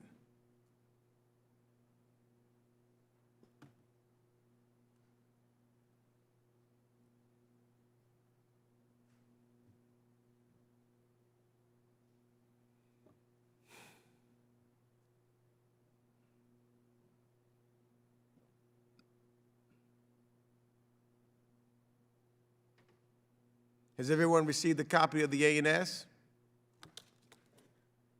The clerk will please report the ANS. Cashier number 57, amendment in the nature of a substitute to H.R. 4589. Strike all after the enacting clause and insert the following. Section 1, short title, Table of Contents. Short title, this act... Without objection, further reading of the amendment will be dispensed with, and without objection, the substitute will be considered as an original text for the purposes of amendment and shall be considered as read and open to amendment at any point. The representative from Texas, Mr. Castro, is now recognized for 5 minutes in support of the amendment in the nature of a substitute. Thank you, Chairman Meeks, for working with me to get the Diversity and Inclusion at the State Department Act ready for this markup, and to all the other folks who were incredibly helpful, thank you very much. For over 40 years, since 1980, the Foreign Service Act has required that our nation's diplomats be, quote, representative of the American people. However, a recent 2020 GAO study concluded that the State Department has persistently fallen short, and as one example, cited racial and ethnic minorities who are woefully underrepresented in the workforce, especially at the senior ranks. And this is disturbing, but it also isn't new. A 1989 GAO study came to the same conclusion, and little has changed over the last 3 decades. For example, minorities comprise 30% of entry-level foreign service classes, which is already lower than their share of the American population. At the senior-most ranks, that proportion drops by more than half to 14%. And this bill goes beyond recruitment, drilling down on the challenges too many face in being recognized for their skills and talents. And many people argue that no one should be hired or promoted just because of the color of their skin or their gender. I agree, and that's exactly why we need this legislation. I think we can also agree that no one should be kept from a job or a promotion just because of the color of their skin or their gender. And if this was about merit, the State Department would be much more diverse than it is. Just yesterday, a swastika, a white supremacist and anti-Semitic symbol, was carved into an elevator at the State Department. This clear attempt at intimidation demonstrates the urgency of ensuring the State Department is an inclusive environment. Last Congress, as chair of the Oversight and Investigation Subcommittee, I convened 2 hearings on this issue, the first in many years. In those hearings, I heard from former diplomats committed to addressing this issue and also from the administration. And this bill and its amendment in the nature of a substitute also includes feedback from the State Department. The result of these hearings and the number of meetings I held informed multiple pieces of legislation this committee has considered, including the bill that we're marking up today. One early idea from these hearings was the creation of a senior-level Chief Diversity and Inclusion Officer who would have the mandate and authority to advocate for positive reforms. The administration has since created that position and named a stellar individual to lead it. This legislation would ensure the Chief Diversity and Inclusion Officer has the authorities and the mandate to do everything possible to move these issues forward. It also recognizes that the key challenge the department faces is in retention and promotion of women and diplomats from racial and ethnic minorities. Under this bill, when diplomats are promoted, their record on promoting diversity or supporting the careers of their colleagues will be taken into account.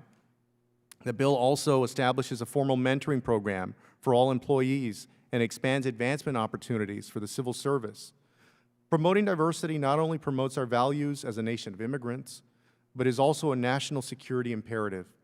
Our country's diversity is our strength and our competitive advantage over our adversaries. We must do better to build a diverse workforce that brings creativity and innovative problem solving to address 21st century issues. And this bill, of course, won't solve all of the challenges the department faces, but it will make meaningful progress on this long-standing issue and build on the work this committee has done on this critical issue. This comprehensive bill has received endorsements from several foreign policy organizations who know the enormity of our global challenges and that improving the diversity of our workforce will ultimately lead to better outcomes. The amendment in nature of a substitute I have to offer addresses feedback from the Department of State, including on the role of the Chief Diversity Officer and technical fixes to other parts of the bill. I ask for your support of the ANS and for the Diversity and Inclusion at the Department of State Act to make a meaningful difference on this crucial issue. With that, I yield back, Chairman. Thank you. The gentleman yields back. You know, I recognize myself. I support this amendment, and basically, real briefly, I'm not going to prolong it, is for the reasons that I stated in my opening comments on the legislation. I think that the A&S to H.R. 4589, which only bolsters the underlying legislation, deserves the backing of the members of this commitment. I, again, really want to thank Representative Castro. I think he was very thoughtful in the edits that he's made in the A&S. I think he's also clarified the various points, which I thought was excellent. He's really put a lot of work into this and a lot of thought into this. And I really appreciate your willingness to work with myself and others to further strengthen an already strong bill. So I thank you for that, and I yield back my time. Is there any further debate on the amendment?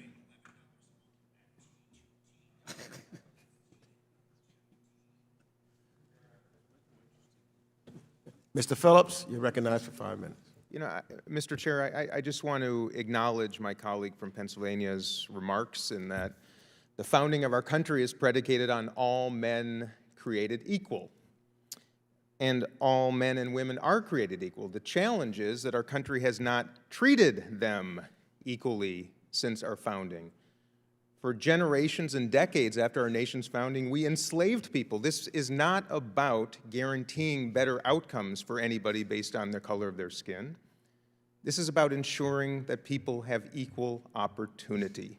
I simply want to make that part of the record, and I ask that my colleagues on both sides of the aisle recognize what this is really about. I yield back. Gentleman yields back. Any further? Representative Mast seeks recognition. If I can get the connection to work this time. Mr. Massey, recognized for 5 minutes.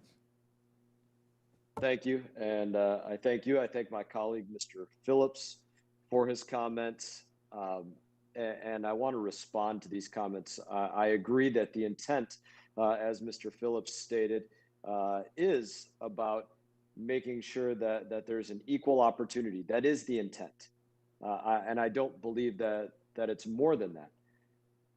But I think that there's a starting point here that is totally inaccurate. And the starting point is exactly what you said, Mr. Chairman, that you believe that there is an uneven playing field right now as we speak.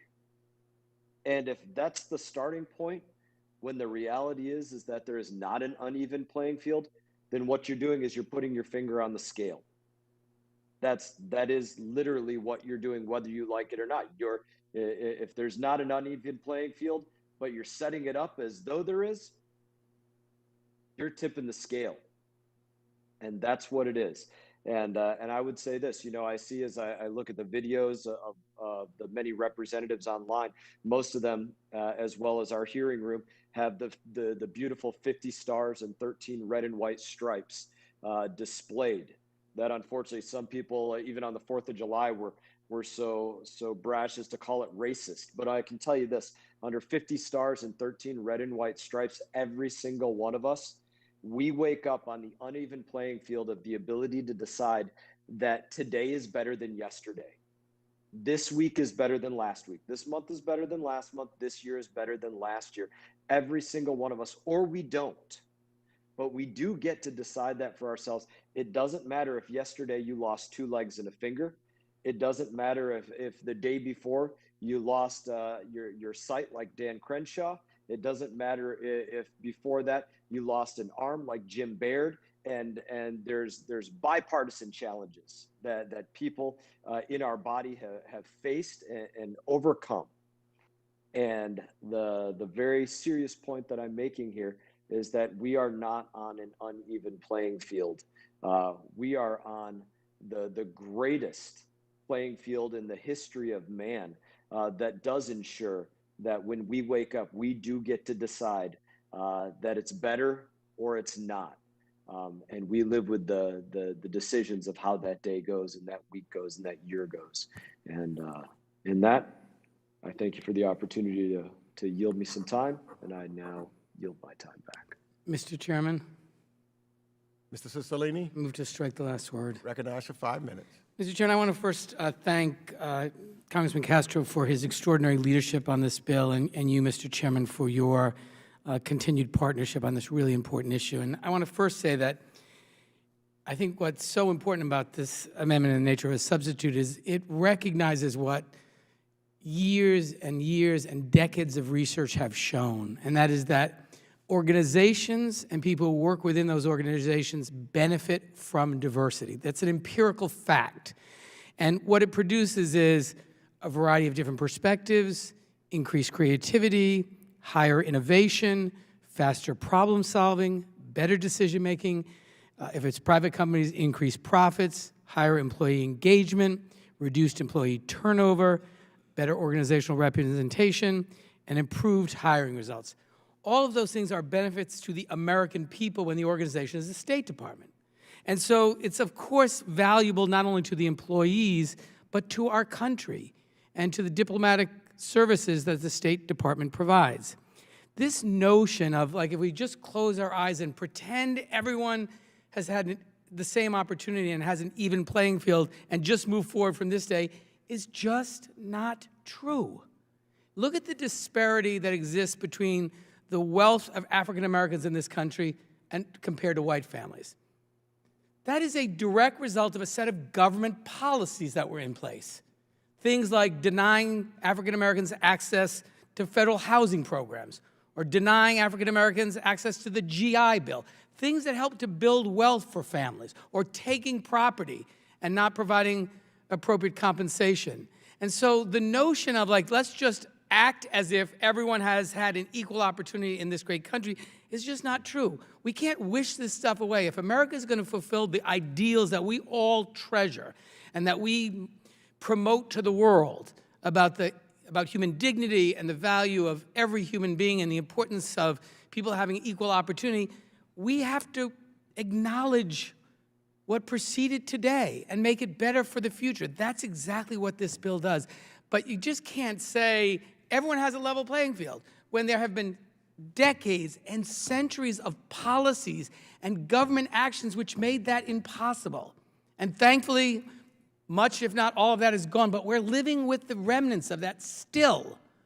And so I just think we have to understand our collective responsibility for the sake of our diplomats, for the sake of American leadership around the world, to have the best State Department imaginable. And that means making sure that it reflects the brilliant diversity of our great country. That's what this amendment in nature of a substitute does. I urge my colleagues to support it. And with that, Mr. Chairman, I yield back. Thank you, Mr. Cicilline. He yields back his time. Is there any further debate on the amendment?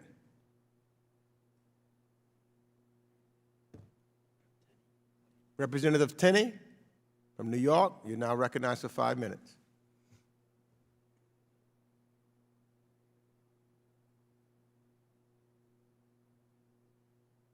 Are you on mute?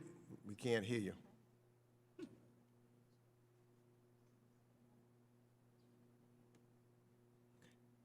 Any further debate on the amendment? We can't get to Ms. Tenney. Anyone else have any further debate on the amendment? Hearing none. Are there other amendments?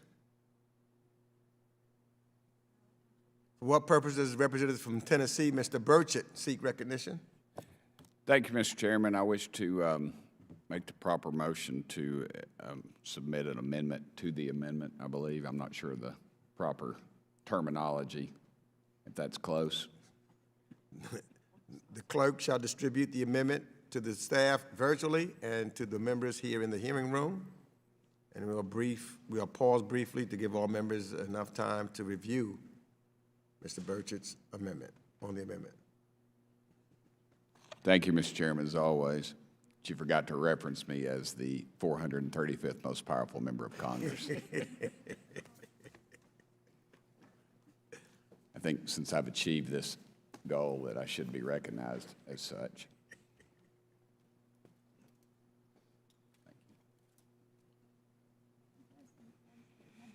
And before we get started, I would, I think Mr. Castro mentioned something about a swastika being etched into somewhere. And I want you to know that disgusts me to my inner core. My parents were World War II veterans. My daddy fought in the Pacific in the Marine Corps, but my mama flew an airplane during the war in the Civilian Air Corps, and she lost a brother fighting the Nazis in the hedgerows. And I can remember as a little boy and to the day she died, if they ever played the national anthem, we were all standing with our hands over our hearts, and my mama would always have a tear. She would always tear up. So I want you to know that's a hideous symbol, represents a hideous time in our history. But Thank you, Mr. my folks' generations did the right thing, as the ranking member's daddy was actually fighting the Nazis. So I appreciate you, brother. Thank you. Thank you, Mr. Chairman. Did everyone receive the copy of the amendment? The clerk will please report the amendment.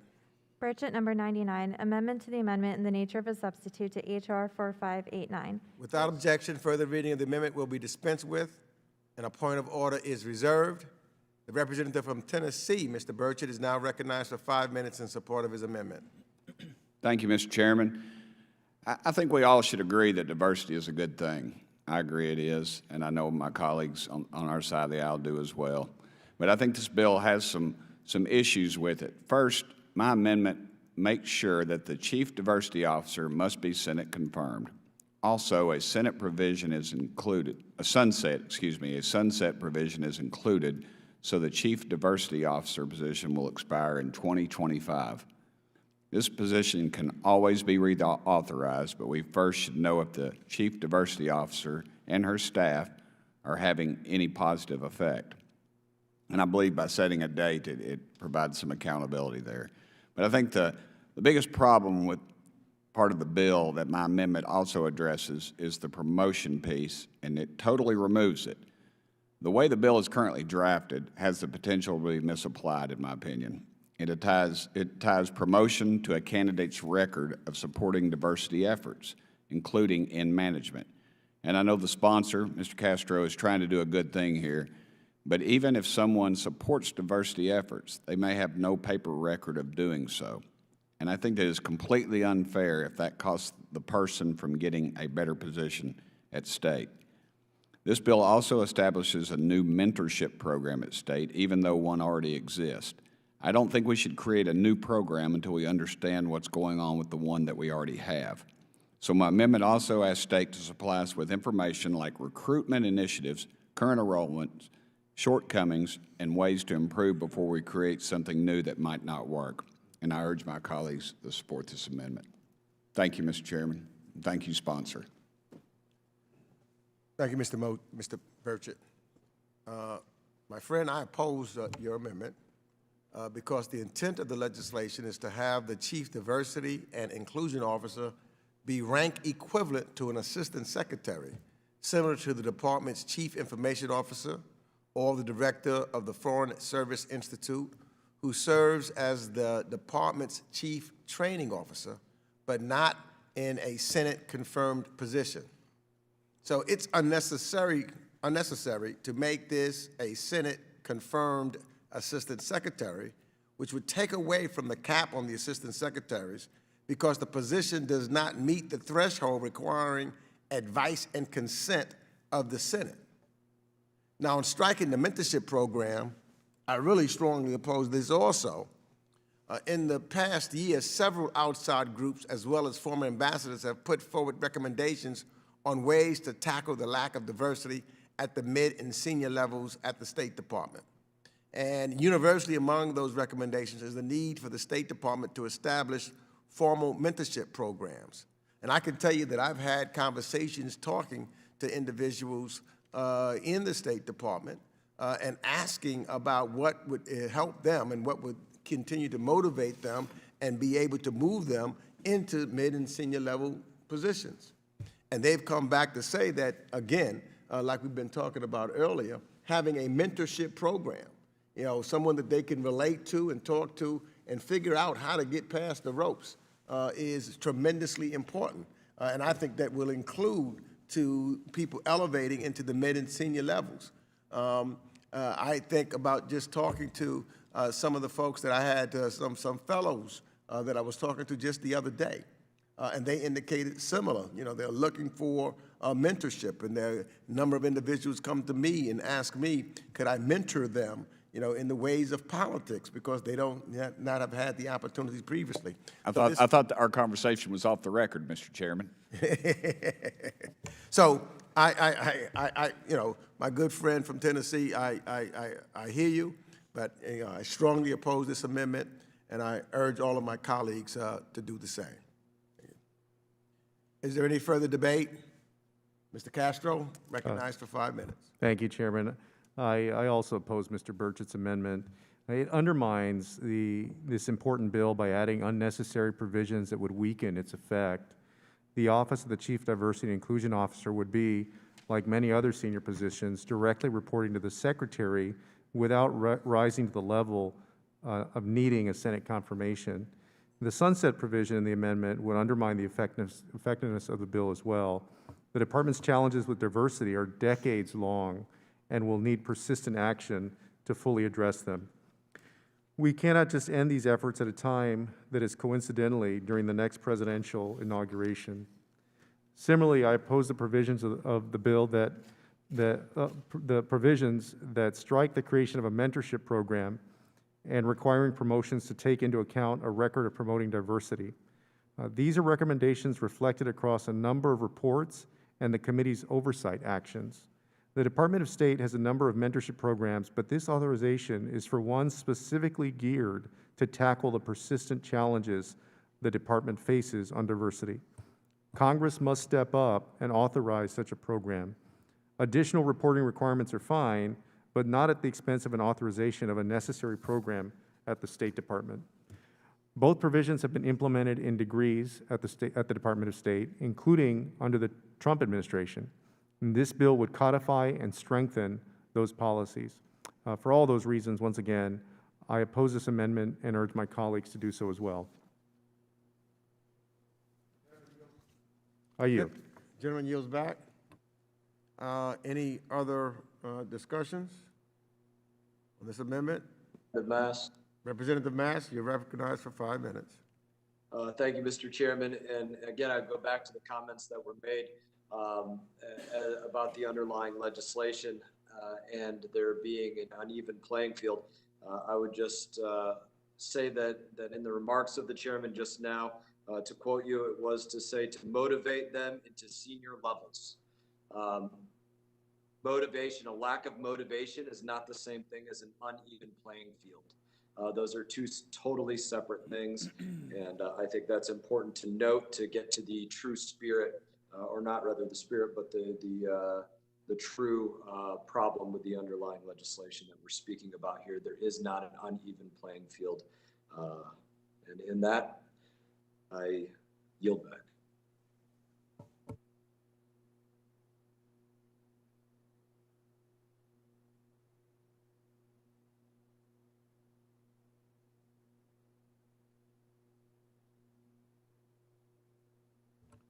Representative Tenney of New York, you're recognized for 5 minutes.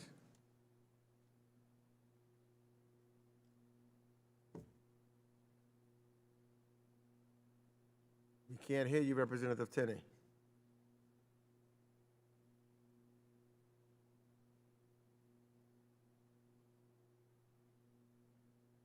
We cannot hear. Is there any further debate on the amendment? Mr. Chairman, this is Representative Houlihan. I have a clarifying question. Would like to be recognized. Representative Houlihan, you're recognized for 5 minutes. I largely have a clarifying question for Mr. Burchett on this amendment, and I have the same question, frankly, with all the different kinds of amendments that are offered in the spirit with which they're offered. Can you please let me know, sir, if for whatever reason this amendment were passed, and would it perfect this bill to the point that you would be supportive of the bill itself, or is it only is your vote going to be a yes, and then you won't support the other bill? Ma'am, if my amendment got on there, I would support it. I believe is what was I'm having trouble understanding, Mr. Chairman. Thank you. I appreciate the clarification. been riding those motorcycles too much without my earplugs in. I apologize. True story. But I believe that's what she asked. Was that what she asked, Mr. Chairman? That's what she asked. All right. Thank you, brother. Yes, ma'am. Thank you. Representative Houlihan, do you yield back? I'm sorry, yes, Mr. Chair, I yield back. Is there any further debate on the amendment?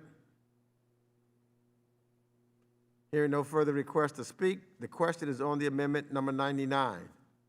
We're going to take a vote by voice. All members, please unmute your microphones. All those in favor say aye. Aye. All those opposed, no? No. No. In the opinion of the chair, the noes have it, and the amendment is not agreed to. And without objection, the motion to reconsider is laid upon the table. Are there any other amendments?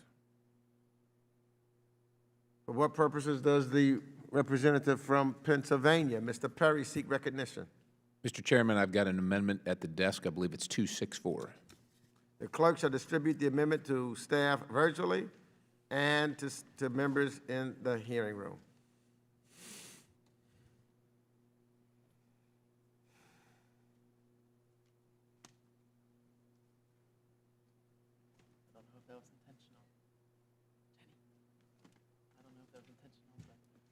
Sorry, what?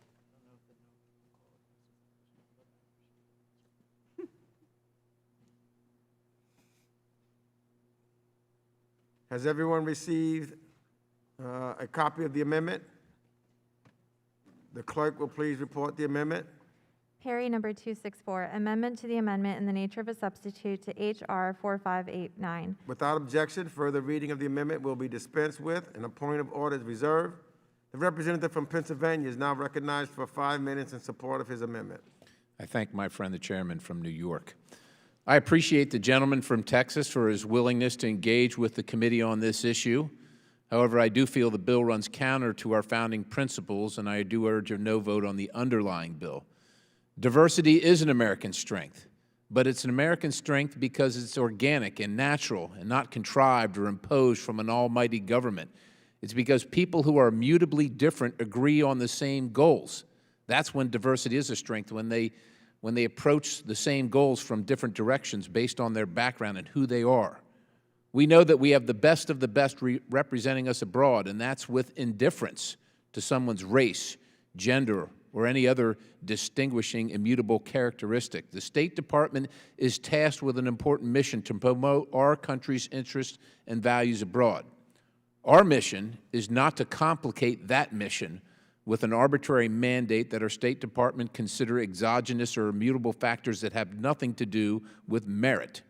If you are qualified for a job, you should be hired. If you're good at your job, you should be promoted. Immutable characteristics like race shouldn't play a role in any of that. Our job is not to establish ideological litmus tests at the State Department, which is what this bill's promotion boards would do, and to encourage the hiring or promotion of individuals based on anything other than merit. If anyone disagrees with that principle, read the Declaration of Independence. What this bill doesn't address is the real and actual lack of diversity at the State Department, which is groupthink and leftist ideology, since the agency was infiltrated decades ago, as evidenced by the Venona transcripts, and I encourage you to read them if you have not. It is not our job to show our constituents back home that we are sufficiently woke enough. The folks in the media can wax poetic about the so-called woke culture, but it's irresponsible when we do it because our job demands constant vigilance to the needs of our national security.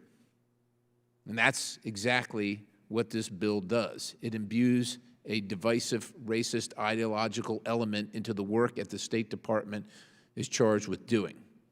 Why? What's the point of that? What's the point of intentionally dividing Americans, a people resolutely dedicated to the revolutionary idea that all people, all men and women, are created equal? That's not what this country is about, ladies and gentlemen. Racism in any and all forms is grotesque and unacceptable. It's evil. I understand my friend wanting to correct historical wrongs, but race-based affirmative action, which is what this bill wants to preserve, is not the way to do it. Fixing one wrong by imposing another wrong does not make a right. I hope my colleagues can join me in condemning all manifestations of racism in our government, and I urge adoption of this amendment. And I yield the balance, Mr. Chairman. Gentleman yields back. I strongly oppose this amendment. Now, I appreciate the sentiment that merit is crucial and should be a core principle of hiring and retention and promotion everywhere. But this amendment misreads the intent of the bill. And because of that, it ends up being duplicative. In no way, shape, or form is this bill undermining merit hiring at the State Department. No one is seeking to bring unqualified people to the department. This legislation is about finding the hidden talent out there, finding individuals who would not be included otherwise, and making sure that the State Department is drawing from all of the intelligent and patriotic people in this country.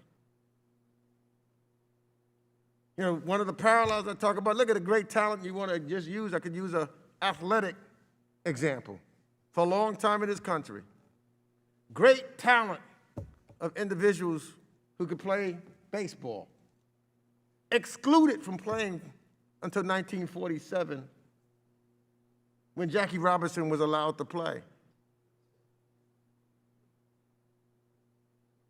I will tell you that you can look, and I can tell you, look at the financial services industry and the number of individuals that have been excluded as a result of some of the underlying and continuing discriminatory practices that is in this country as exhibited by, as stated by Congressman Cicilline. But also, let me just say this, because that's what's really important to understand with this piece of legislation. And I don't know why we're just looking at diversity, because diversity as regards to race, it's even more than that. It is important to remember the department also has preferences for the veterans, for example. So I, for one, don't believe that we ought to use this measure to get rid of veteran preferences for hiring at the State Department. Finally, I believe hiring, retention, and promotion at the State Department should be in accordance with what the U.S. law currently is. I'm not saying change the laws as it is right now, because some of the laws, the Jim Crow laws, et cetera, that used to exist don't exist anymore. So I'm saying let's follow the law as it is right now. And the State Department would be more reflective of who we are as a country, to make sure that we have veterans, make sure we have women, make sure that we have people of color, all participating at every level within the State Department. So I urge all of my colleagues to oppose this amendment. And I yield back the balance of my time. Is there any further debate on the amendment? Mr. Castro. Thank you, Chairman. I also oppose Mr. Perry's amendment. As you mentioned, there are many ways to enter the State Department, including through veterans preference and service in the Peace Corps. We need an effective diplomatic corps that comes from having people who come from a varied set of backgrounds that can represent the full range of the American experience. And that's what we're trying to achieve with this legislation. With that, I yield back. Gentleman yields back. Is there any further debate on the amendment? Hearing no further request to speak, the question is on the amendment number 264. We're going to take a vote by voice. All members, please unmute your microphones. All those in favor say aye. Aye. Aye. All those opposed, no? No. In the opinion of the chair, the noes have it, and the amendment is not agreed to. And without objection, the motion to reconsider is laid upon the table. Mr. Chairman, I request a recorded vote. A roll call vote is requested, and pursuant to Committee Rule 4A2, further proceedings on this amendment shall be postponed. Are there any other amendments? Mr. Chairman, I've got an amendment at the desk, number 265, I believe. The representative from Pennsylvania, Mr. Perry, the clerk shall distribute the amendment to our staff virtually and in the hearing room to all members.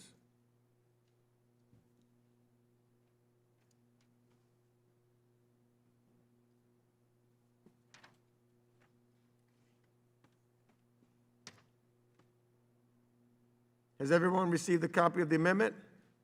The clerk will please report the amendment.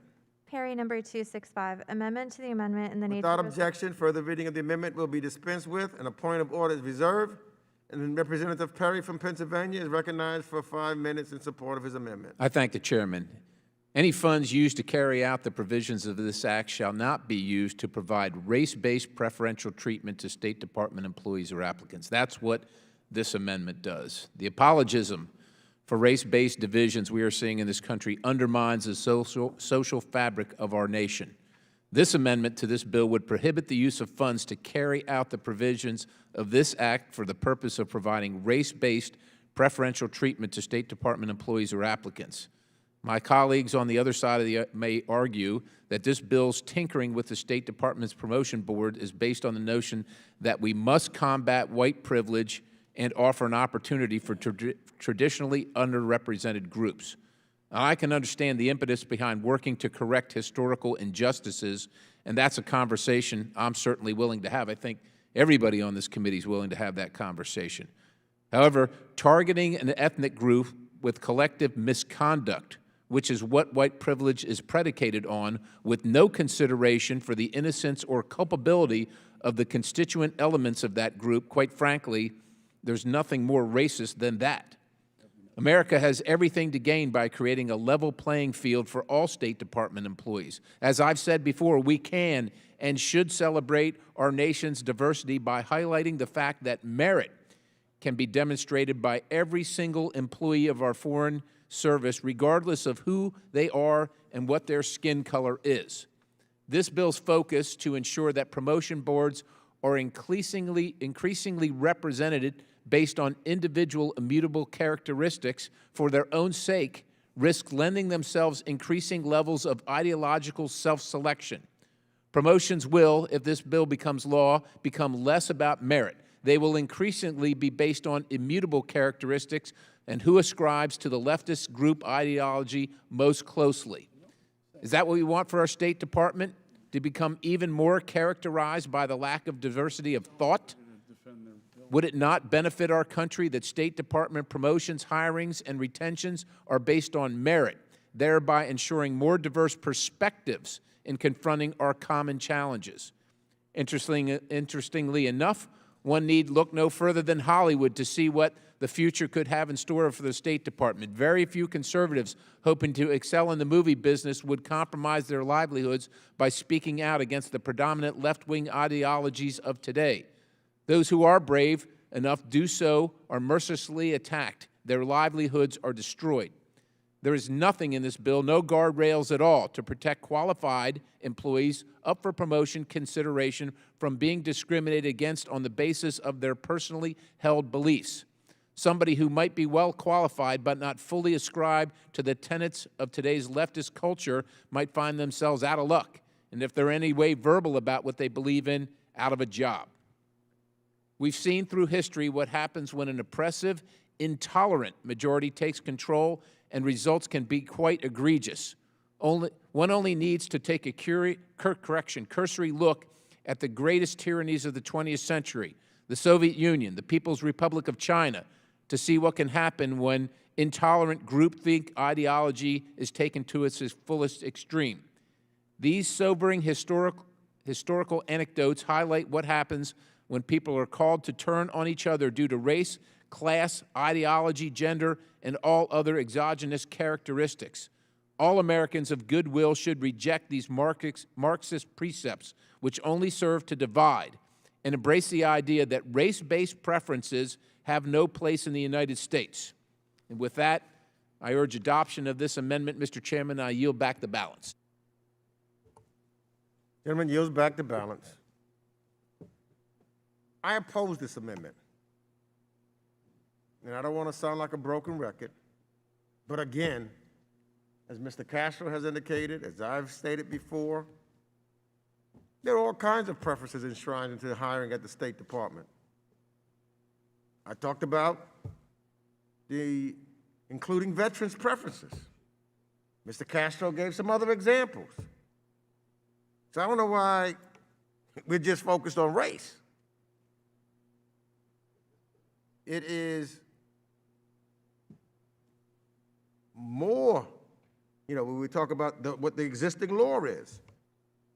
But furthermore, importantly, Representative Castro's bill does not establish a system of preferences. It doesn't pick favorites or disadvantage anyone. Current hiring practices of the State Department are consistent, as I've said before, with the current United States law. And I believe Mr. Perry's amendment would seek to change current law solely by targeting race.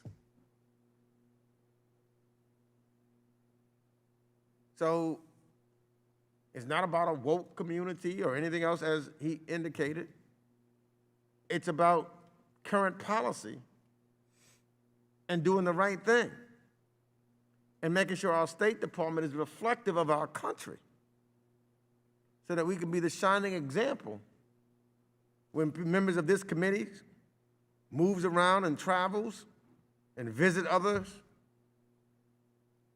and they see our State Department and what they look like and where they're from, they'll see the whole of who we are as Americans. The greatest country that this planet has seen, not because we are perfect and have perfected everything, but because we're in search of becoming a more perfect union, which we're still working to do. So I oppose this amendment and urge all of my colleagues to do the same. Is there any further debate on the amendment? I recognize Mr. Castro for 5 minutes.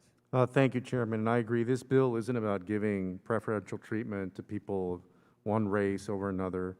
It's about correcting the existing treatment some have experienced and making sure that the system truly is based on merit. And this bill would give everybody a fair opportunity to represent our wonderful country.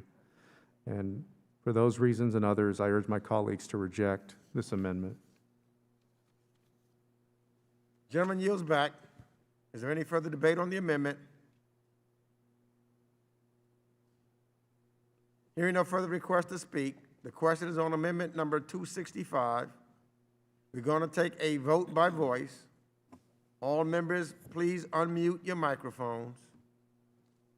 All those in favor say aye. Aye. Aye. Aye. All those opposed, no. No. In the opinion of the chair, the noes have it, and the amendment is not agreed to. Mr. Chairman, I request a recorded vote. A roll call vote is requested and pursuant to Committee Rule 4A2, further proceedings on the amendment shall be postponed.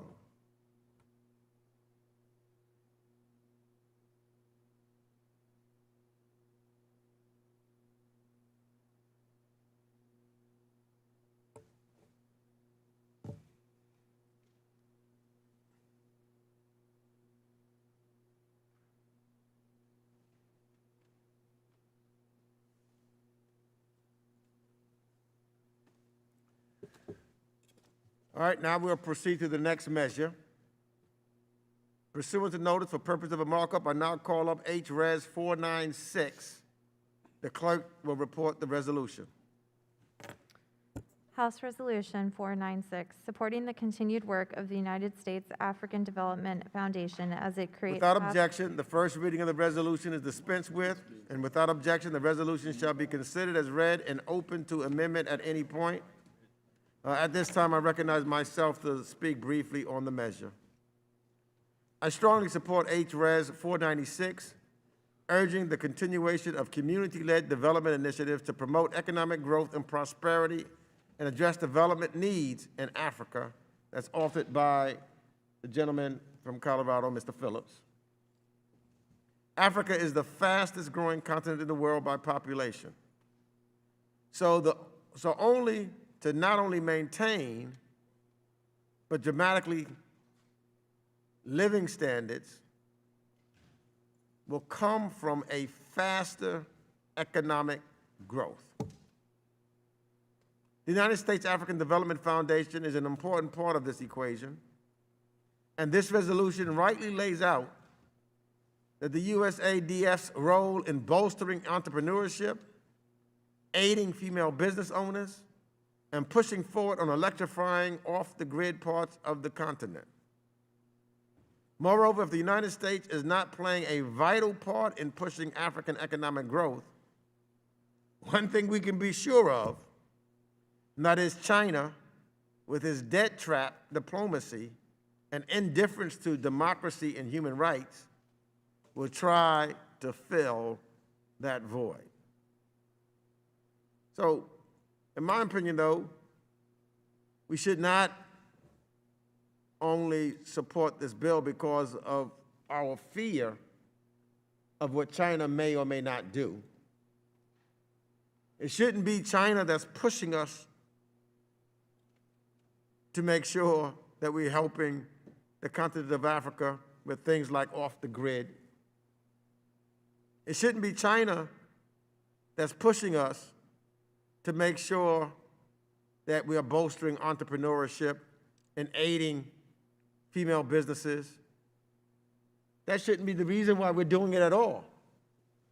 We should be supporting Mr. Phillips's bill because it's the right thing to do, irrespective of China or anyone else. So let us do the right thing. Let us help the fastest growing continent in the world by population.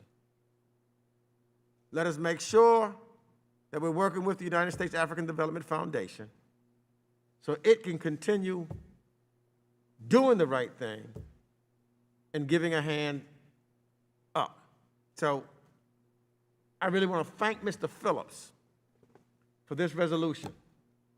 It's thoughtful and it's right, and it's something that we can all be proud of. And I strongly urge all of my colleagues to support H.Res. 496. Do any other members wish to speak on this measure? Mr. Phillips is recognized for 5 minutes.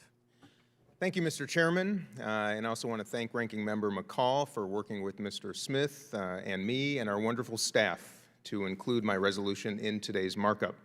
I also want to thank my friends and colleagues on the Africa Subcommittee, Chairwoman Karen Bass and Ranking Member Chris Smith, for working so closely with me on the resolution. The U.S. African Development Foundation has been working for over 40 years to bring economic opportunity to underserved communities throughout Africa. USADF has provided more than 3,400 grassroots and community enterprise grants in more than 40 sub-Saharan African countries to support African-designed and African-delivered solutions. USADF, along with its sister organization, the Inter-American Foundation, pursues development as it was meant to be by keeping overhead low and stewarding taxpayer dollars efficiently and effectively. These agencies are models for how our foreign assistance programs can and should function. USADF extends the reach of U.S. foreign assistance funds by leveraging money from private sector partners.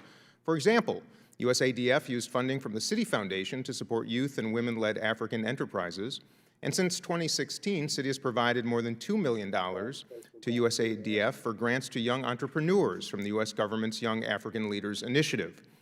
USADF also focuses on youth entrepreneurship and employment to help create solutions for Africa's future.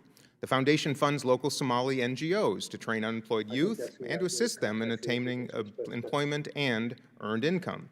The program has been so impactful that USADF has since expanded this model with similar programs in the DRC, Nigeria, Senegal, South Sudan, and Uganda.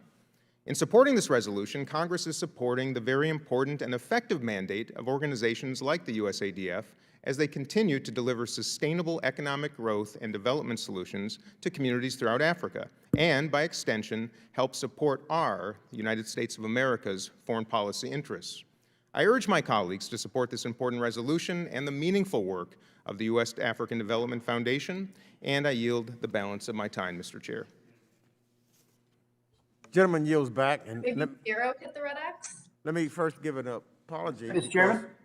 One second, let me just need to give an apology real quick because the people of Minnesota have called me and said, I cannot give him away to Colorado. They want him for themselves. So it's the gentleman from Minnesota and not the gentleman from Colorado. You confused us by the Minnesota snow. would let him go. Who seeks recognition? Chris Smith? Mr. Smith, you're recognized for 5 minutes.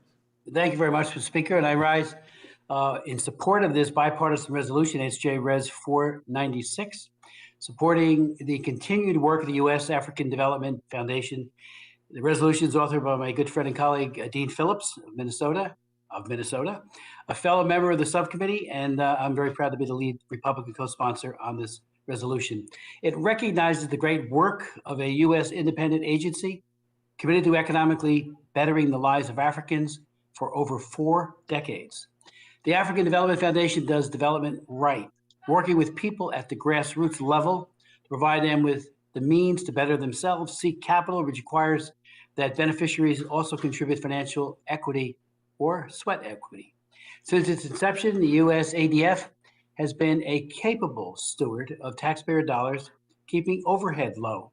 Because of all of its small size and reliance on local implementing partners, USADF was rated one of the most efficient foreign aid providers by the Center for Global Development. Employing a 100% African staff on the ground and maintaining a strong network with women, youth leaders, and local NGOs in Africa, thereby helping create a culture of self-sustaining self-sufficiency, USADF has been able to work in conflict-ridden areas throughout the continent as well. Over 40 years, USADF has achieved significant results, providing over 3,400 grassroots and community enterprise grants in more than 40 sub-Saharan African countries. It has fostered youth social enterprises in 37 countries and given nearly 2/3 of its grants to women. I'd like in particular to note USADF's role in helping connect people and businesses in Africa, which have no access to electrical grids to power. Since 2014, USADF has awarded over $11 million to more than 110 off-grid energy enterprises, utilizing primarily solar and other renewable technologies. It has done this by enlisting private capital along with its own grants to maximize impact. Whether one is Republican or Democrat, we all should be able to rally around the USADF's model of efficient, people-centered development. And again, I thank Representative Phillips for promoting this bipartisan resolution. Mr. Chairman, I yield back the balance of my time. Gentleman yields back. Do any other members wish to speak on the measure? Hearing no further requests, let's move on to amendments. For what purposes does the representative from Minnesota, Mr. Phillips, seek recognition? Thank you, Mr. Chairman, for that clarification. I have an amendment at the desk. The clerk shall distribute the amendment to staff virtually and the hearing room.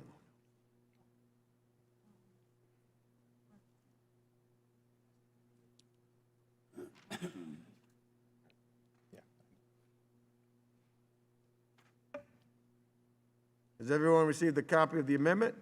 The clerk will please report the amendment. Phillips, number 28, amendment to H.Res 496.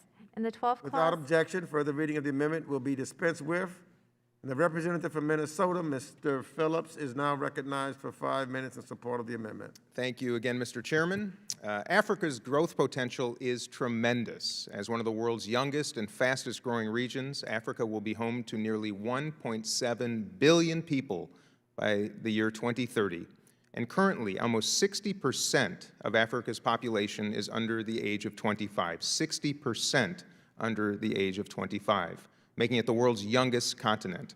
With all of this great potential, our African partners are looking for the investment and partnerships necessary to improve prospects for economic growth and development throughout Africa. This amendment simply provides clarity that it is U.S. policy to continue sustainable development initiatives, promote economic growth and prosperity, and amplify African-led solutions on the continent, particularly among women and youth. So I urge all my fellow members on both sides of the aisle to support this amendment, and I yield back the balance of my time. Gentleman yields back. Is there any further debate on the amendment?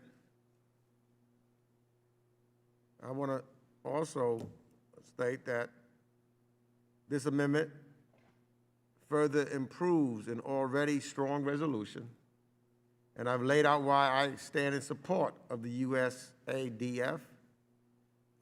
American engagement in Africa and community-led economic development projects is extremely important, and I yield back the balance of my time. Is there any further debate on the amendment? Hearing no further requests to speak, the question is on the amendment number 28. We're going to take a vote by voice. All members, please unmute your microphones. All those in favor say aye. Aye. Aye. Aye. All those opposed, no. In the opinion of the chair, the ayes have it, and the amendment is agreed to, and without objection, the motion to reconsider is laid upon the table. For what purposes does the representative from Pennsylvania, Mr. Perry, seek recognition? Thank you, Mr. Chairman. I've got an amendment at the desk. I think it's number 268. The clerk shall distribute the amendment to your staff virtually and the hearing room.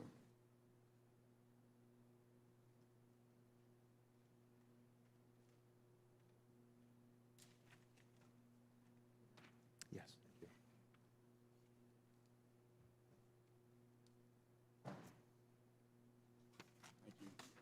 Has everyone received a copy of the amendment? The clerk will please report the amendment.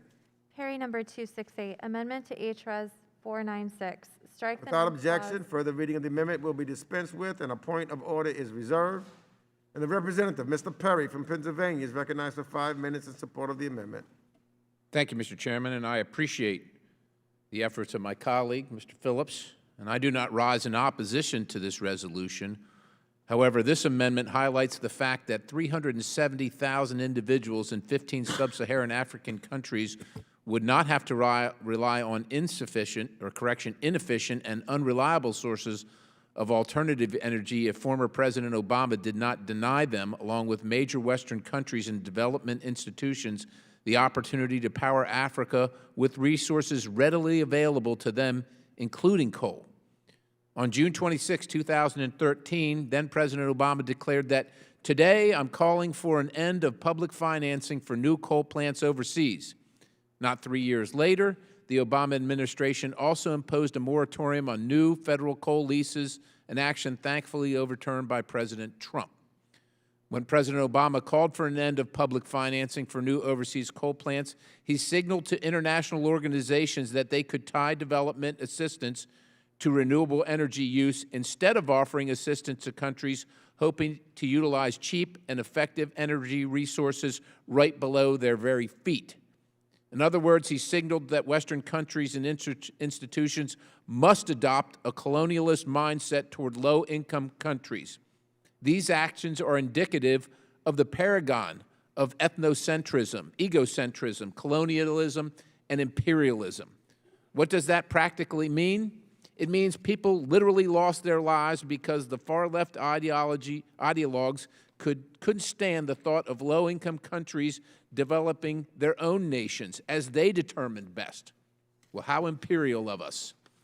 No number of lives lost, however, is enough for the extreme green movement to stop imposing its radical agenda.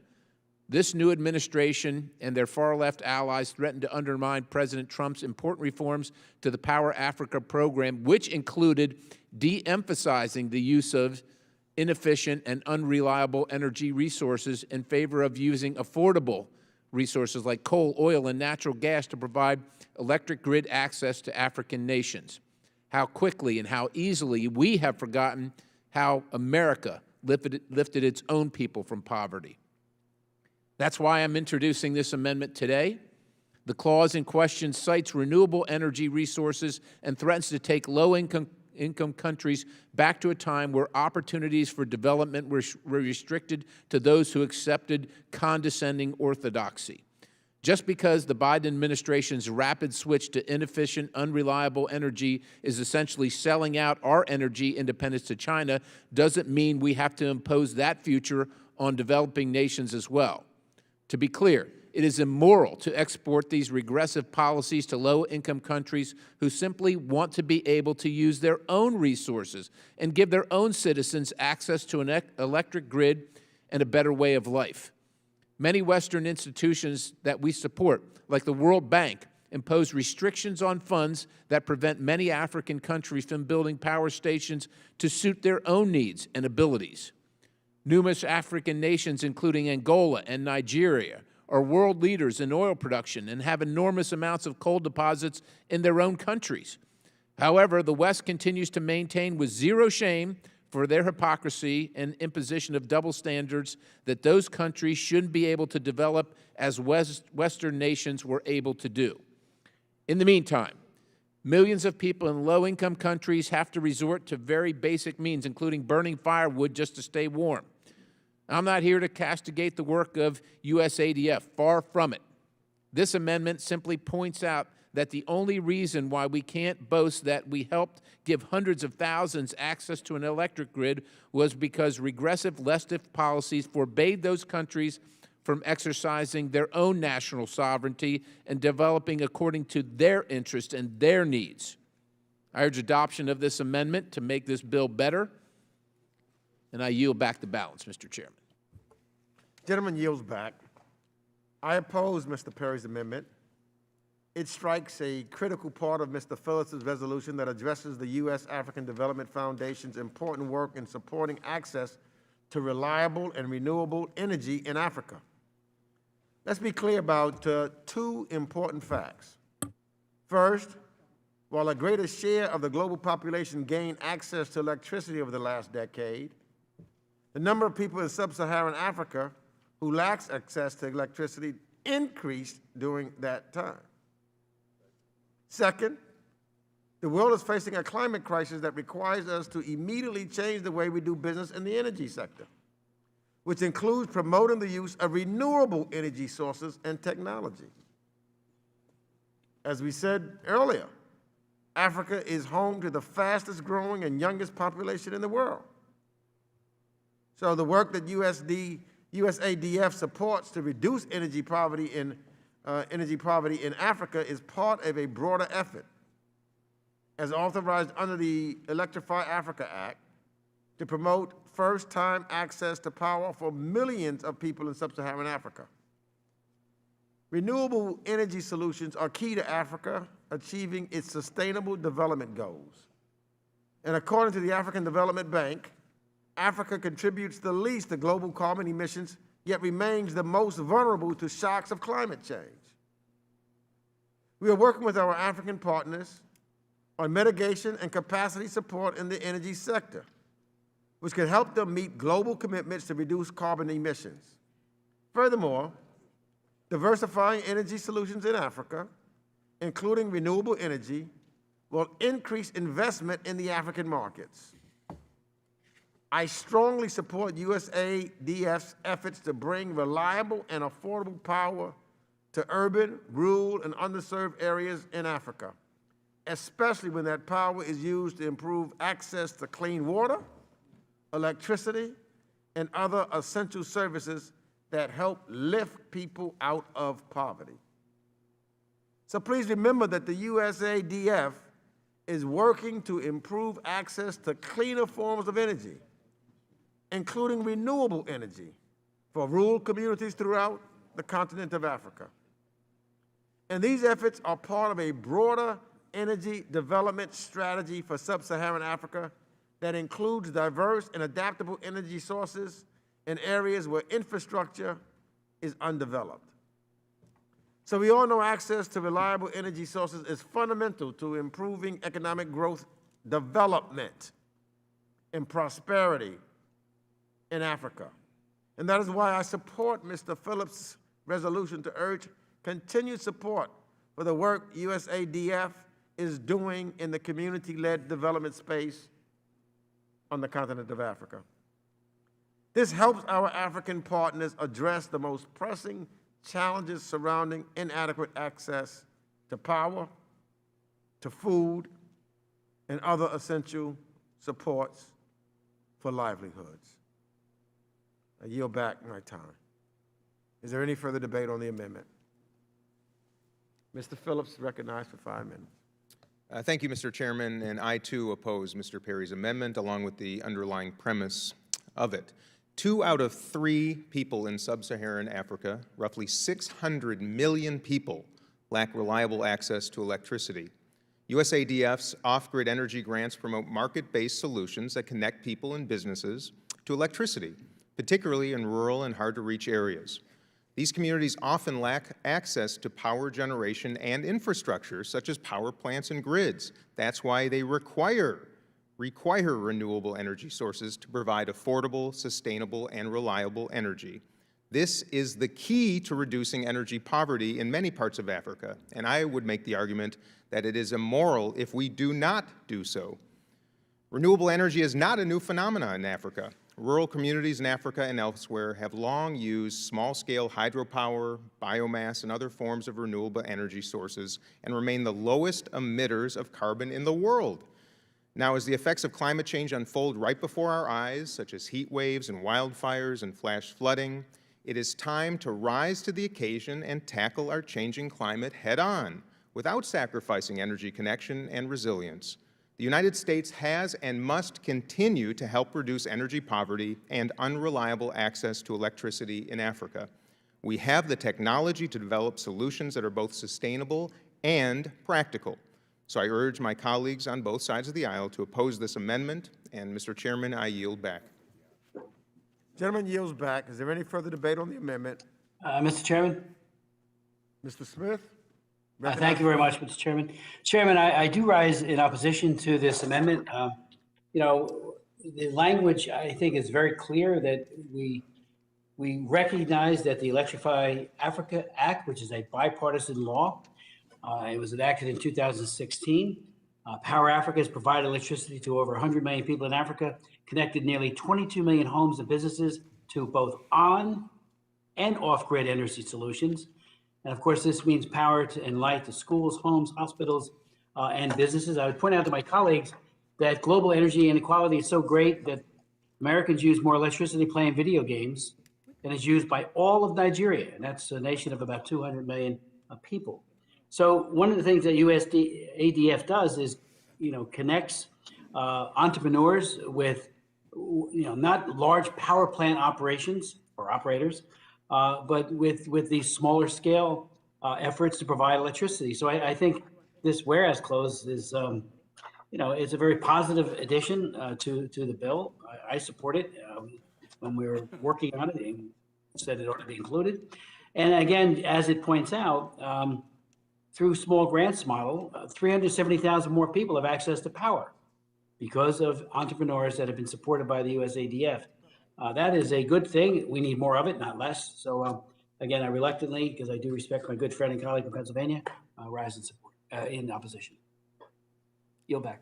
Gentleman yields back. Is there any further debate on the amendment? Hearing no further request to speak, the question is on the amendment number 268. We're going to take a vote by voice. All members, please unmute your microphones. All those in favor say aye. Aye. All those opposed, no. No. No. In the opinion of the chair, the noes have it, and the amendment is not agreed to. And without objection, the motion to reconsider is laid upon the table. Pursuant to notice for purposes of,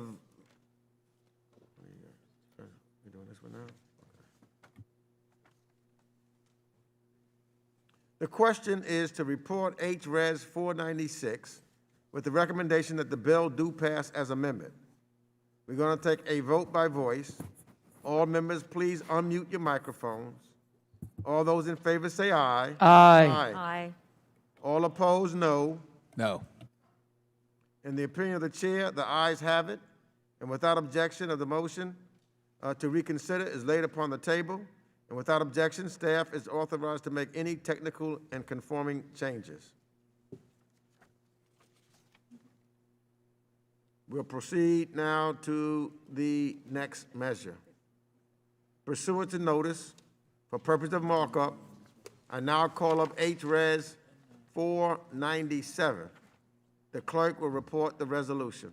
House Resolution 497, condemning the murder of Alireza Fazeli Monfared. Without objection, the first reading of the resolution is dispensed with, and without objection, the resolution shall be considered as read and open to amendment at any point. At this time, I recognize myself to speak briefly on the measure.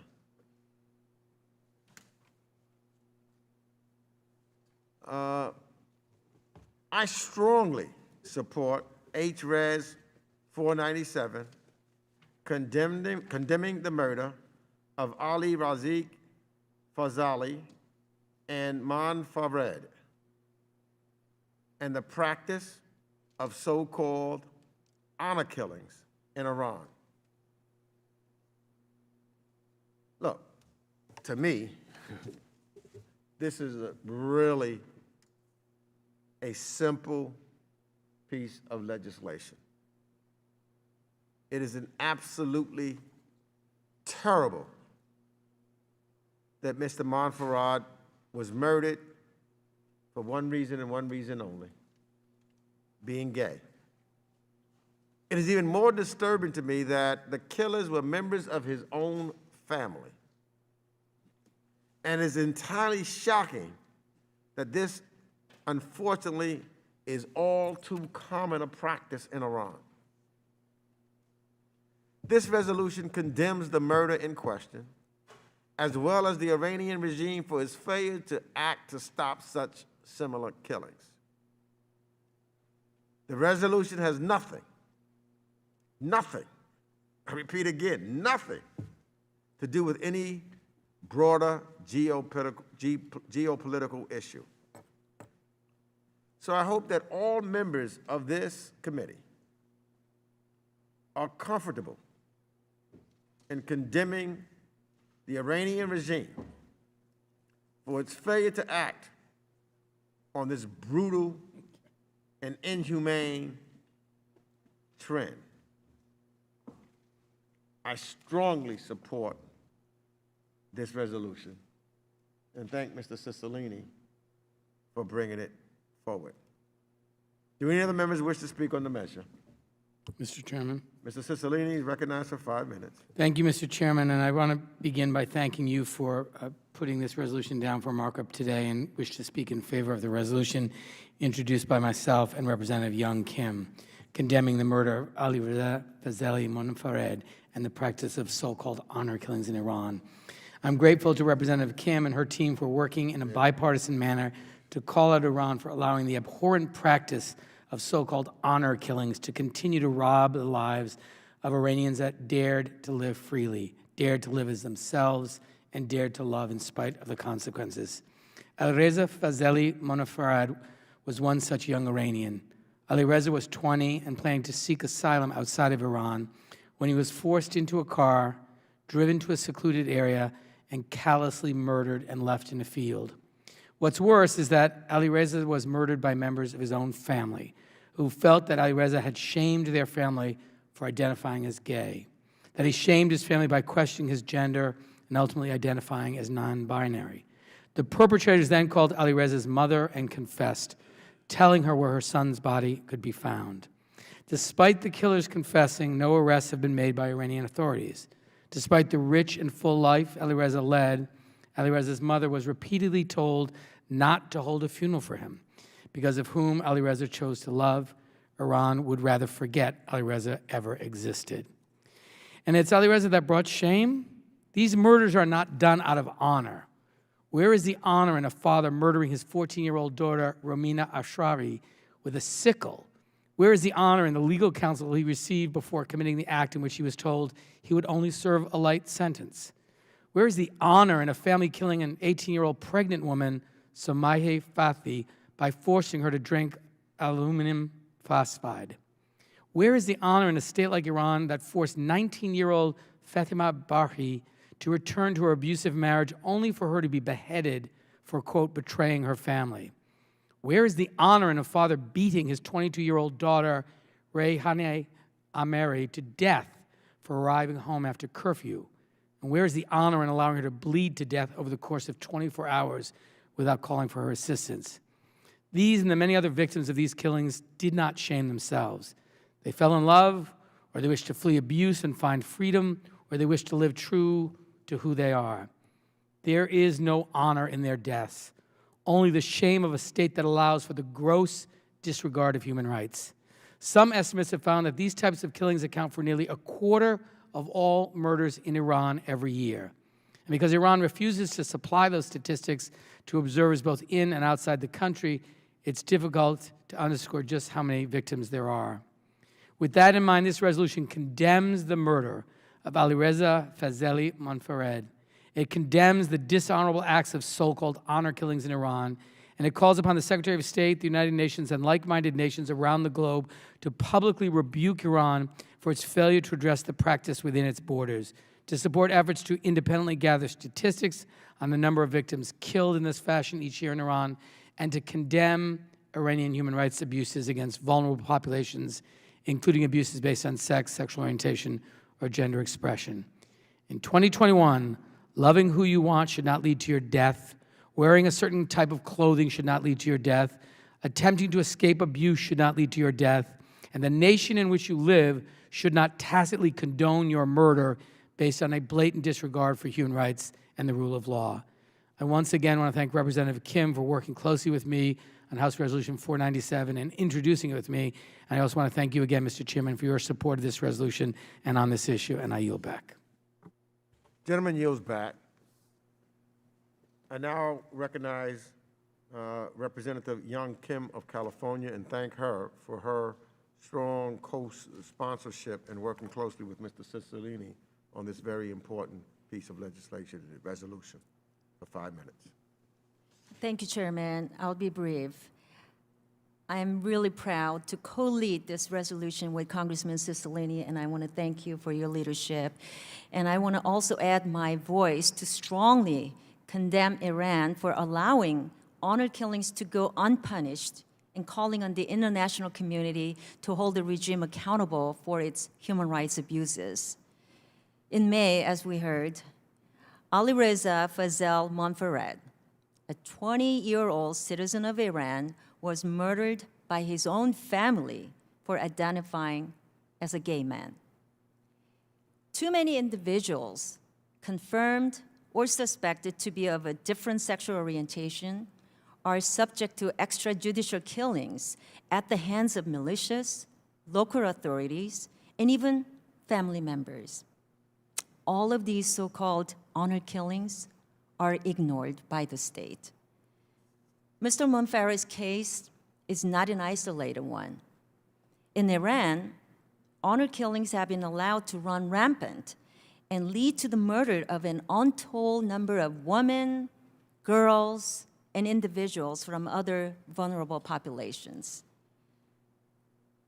This Congress cannot be silent on Iran's egregious human rights abuses. So I urge my colleagues to come together in supporting this resolution and calling for its passage in today's markup. Thank you, and I yield back. Gentlelady yields back. Do any other members wish to speak on this measure? Mr. Chairman, I have an amendment number 62 at the desk, and I ask for its consideration at this time. 1 second, just trying to see if there's anyone else have any. Mr. Perry is recognized for 5 minutes. Thank you, Mr. Chairman. The practice of honor killing and the tyranny of Iran cannot be accepted or abided by this Congress. The stories that the gentleman from Rhode Island imparted are probably just a smattering of what occurs on a regular basis. The horrific things that happen in the world cannot be abided by this Congress, and I want to associate myself with the remarks of the chairman, and I yield the balance. Gentleman yields back. I now recognize Representative Ilhan Omar for 5 minutes from Minnesota. Thank you, Chairman. What happened to Alireza was a tragedy, and I join Mr. Cicilline and the committee in condemning not just his murder, but the practice of honor killings generally. I also would like to remind the committee that honor killings are not just limited to Iran and not limited to Muslim countries. Violence against the LGBT community and non-binary people is also in no way limited to Iran or Muslims. I look forward to working with the committee in making sure that we address the practice of honor killing, which is deeply rooted in many cultures around the world. It is also taking place here in our own country of the United States. I thank you and I yield back. Gentlelady yields back. I now recognize Representative Sarah Jacobs of California for 5 minutes. Well, thank you, Mr. Chairman, and I join my colleagues today in recognizing and condemning the heinous abuses and murders of LGBTQI+ individuals abroad, particularly in this case in Iran.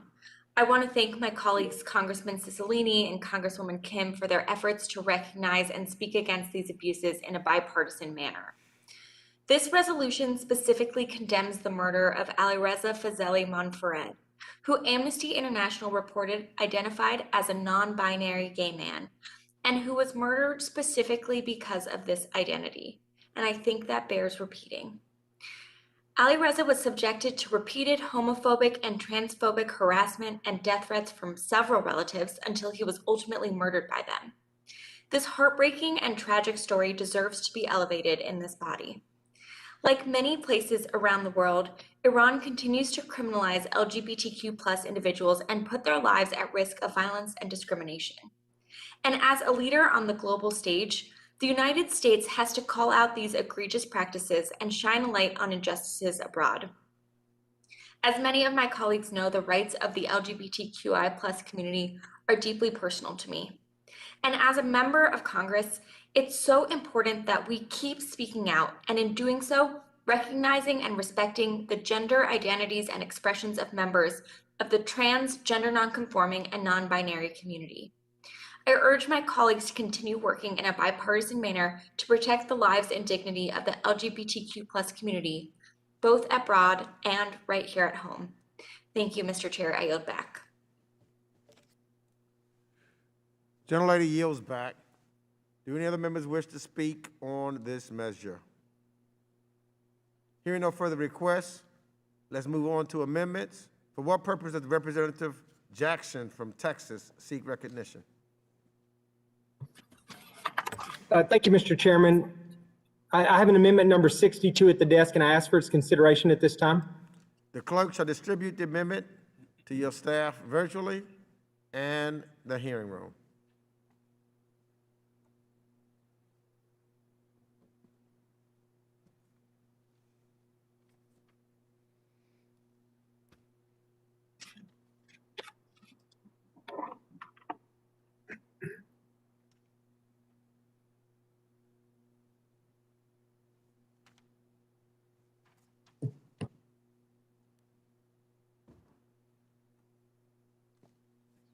Has everyone received a copy of the amendment? The clerk will please report the amendment. Jackson Amendment number 62. In the sixth clause of the preamble, strike. Without objection, further reading of the amendment will be dispensed with, and a point of order reserved. Representative Mr. Jackson is now recognized for 5 minutes in support of the amendment. Thank you, Mr. Chairman. This amendment hardens and strengthens Congress's posture towards Iran, and it could not come at a more crucial time. As you're all aware, last year, members of the Iranian parliament chanted "Death to America," and just last week, 4 Iranians were arrested in a plot to kidnap an American citizen and a journalist. These are not isolated incidents and are a couple of the reasons why the United States government correctly identifies Iran as the leading state sponsor of terrorism, And while President Trump was correct in 2018 to withdraw the United States from the flawed JCPOA nuclear deal, even still, the Iranians continue to prove they will violate the terms of this deal as they announce plans to produce enriched uranium at the beginning of this month. The Biden administration is bizarrely pushing a policy of appeasement to the world's leading state sponsor of terrorism as they seek to return to the old deal without requesting any concessions. As Iran intensifies its malign activity across the globe and increases its nuclear enrichment, Congress must take a stand. H.Res. 497 is the first standalone bill this committee has considered that deals with Iran. While I agree with the underlying bill and appreciate the leadership from the members who introduced it, I do not believe it goes far enough. We must acknowledge the risk that Iran poses as it seeks to develop a nuclear weapon and the existential threat this creates for Israel, our most important ally in the Middle East. Israeli Prime Minister Bennett agrees with this, and he has commented last month on the fact that historically, Israel's prime ministers have a holy responsibility not to allow an existential threat to the state of Israel, which has previously come from Iraq, but now comes from Iran.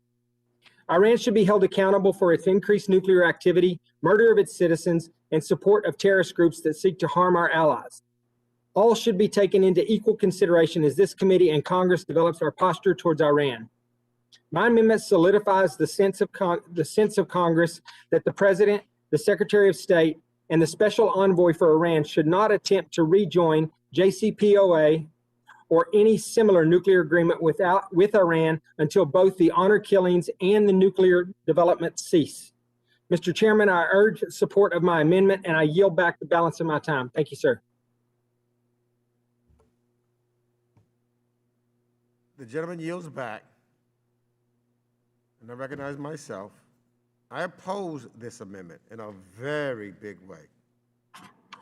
The underlying resolution we are considering today is deadly serious. It's about honor killings in Iran and the gross violation of human rights members of the LGBTQI community and others face on a daily basis. We are considering this resolution so that Congress, country, in fact, the entire world focuses on the issues at hand, the human rights of citizens of Iran. This is not a resolution about Iran's nuclear program. This is not a resolution about our friend and ally Israel. Fact of the matter is, I just returned from Israel where I spoke with our allies regarding the threat of Iran's nuclear program and how we could work together to eliminate that threat. We also spoke about the importance of bipartisanship and not playing games with Israel's security. Unfortunately, this amendment is, in fact, an attempt to play politics with Israel. It is an attempt to distract from the human rights violations at hand, and it is an attempt to give fodder to political consultants to run advertisements.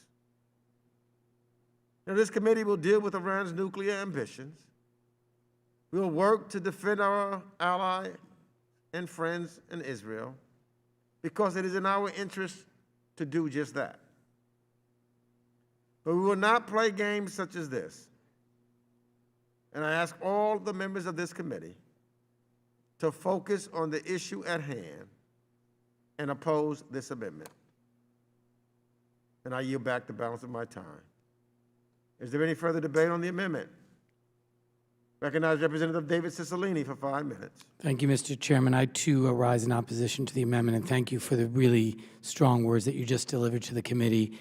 I had hoped that the recitation of some of examples of these so-called honor killings, which are incredibly brutal and that involve individuals who are fleeing abusive husbands, people who identify as members of the LGBTQI plus community, a young woman who's doing something as simple as coming home after curfew, that this bipartisan statement about this abhorrent practice of honor killings and a strong bipartisan statement from this committee and from this Congress about our shared respect for human dignity and human rights is such an important responsibility in this moment. And to conflate this with a very different issue about JCPOA and what's the best way to prevent Iran from becoming a nuclear power, and lots of discussions about that, that's not what this resolution is about. It undermines the gravity of what we're trying to bring attention to, and in the bipartisan spirit in which this work has been done. I, too, ask everyone to vote no on this amendment. I yield back, Mr. Chairman. Gentleman yields back. Is there any further debate on the amendment? Mr. Sherman is recognized for 5 minutes. I join with the gentleman from Rhode Island. This is an important human rights measure which should not be turned into a partisan fight about the JCPOA. My first bill in Congress, I believe, in 1998, was to sanction the Islamic Republic of Iran's regime for its horrendous human rights record. But just because a nation has a horrendous human rights network and a record, in this case regarding honor killing, does not mean that you do not, on occasion, have to reach agreements with them. You don't make peace with your friends, you make peace with your enemies. And for the last century, all of our enemies, where we needed to conduct peace negotiations, had horrendous human rights records. Roosevelt dealt with Stalin, Reagan dealt with a Soviet Union that had a horrendous human rights record. For us to say that we will not take action designed to prevent Iran from having a nuclear weapon because of their human rights record is directly contradictory to Ronald Reagan reaching nuclear limitation agreements with the Soviet Union. Now, there are those who will say that we'll reach a bad agreement with Iran, or reach a good agreement with Iran, but this amendment would prohibit a good or a bad agreement, and whatever agreement we're going to reach to re-enter the JCPOA, whatever restrictions it imposes, whatever conditions and inspections, we don't know what they are. But we do know that this amendment would prohibit us from taking action to prevent Iran from having nuclear weapons. I think that that is a mistake. Now, I know you can take an absolutist view on human rights and say we should conduct no business and have no agreements with any country that does not protect its women from honor killings. If that's true, then where is the bill to prohibit any business or transactions with a host of countries that are oil-rich that also, along with Iran, have a terrible record on honor killings? Are we going to forgo an agreement to limit a nuclear weapons program because we're concerned with honor killings, but we're not going to make a corporation forgo $1 million profit because we're not that concerned with honor killings? I look forward to having an agreement with Iran under which they ship their enriched uranium stocks out of the country, limit the number of centrifuges, and then take the additional steps a year or two later to make sure that those limitations on their nuclear program are made permanent. One problem with the current draft of the JCPOA. The second problem I have with this amendment, it says that you cannot reach a nuclear agreement with Iran until Iran is no longer a nuclear threat. Well, why would you reach a nuclear limitation agreement with countries that are nuclear threats? That's the whole point. Why have a law that says you cannot enter into a nuclear weapons limitation agreement with a country unless it demonstrates that it's not a nuclear threat? In that case, we could only enter into non-proliferation agreements with Paraguay and Luxembourg and similar countries that, as far as I know, do not pose a threat to the non-proliferation regime. So to have an amendment that says you cannot enter into a nuclear limitation agreement with Iran as long as it remains a nuclear threat is an absurdity that may just come from, well, I don't know where it comes from, but I think there's excessive partisanship in marring our attempt to do what the gentleman from Rhode Island well stated, which is to condemn Iran for its terrible honor killings and failure to prevent them, whether it be of women or the LGBT community or others, and at the same time not to make that resolution partisan. So I oppose the amendment. I yield back. Gentleman yields back. Is there any further debate on the amendment? Hearing no further request. Is that Mr. Mass? Recognized for 5 minutes. Yeah, I would simply, if my colleague, Mr. Jackson, wants the time, would yield the remainder of my time to my colleague, Mr. Jackson.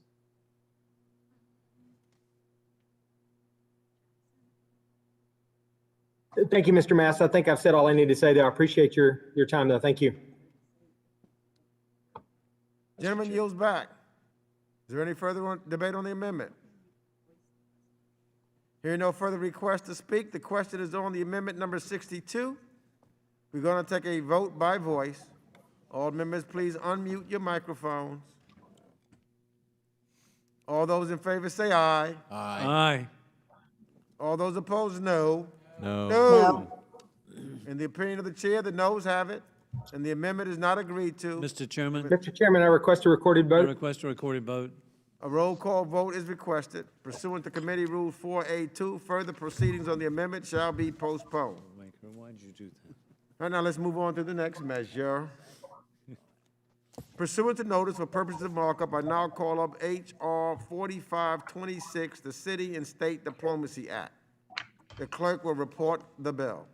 H.R. 4526, a bill to establish an Office of City and State Diplomacy within the State Without Department. objection, the first reading of the resolution is dispensed with, and without objection, the resolution shall be considered as read and open to amendment at any point. I now, at this time, recognize myself to speak briefly on the measure.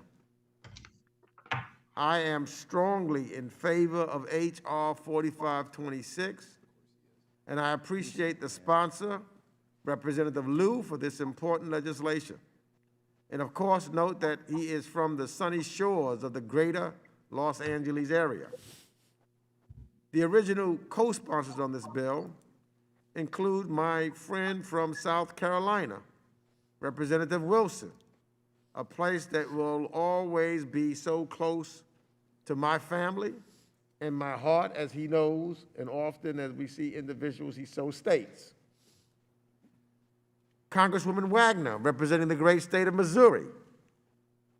Congressman Cicilline, representing the great state of Rhode Island, where I hope during this August recess I get to visit.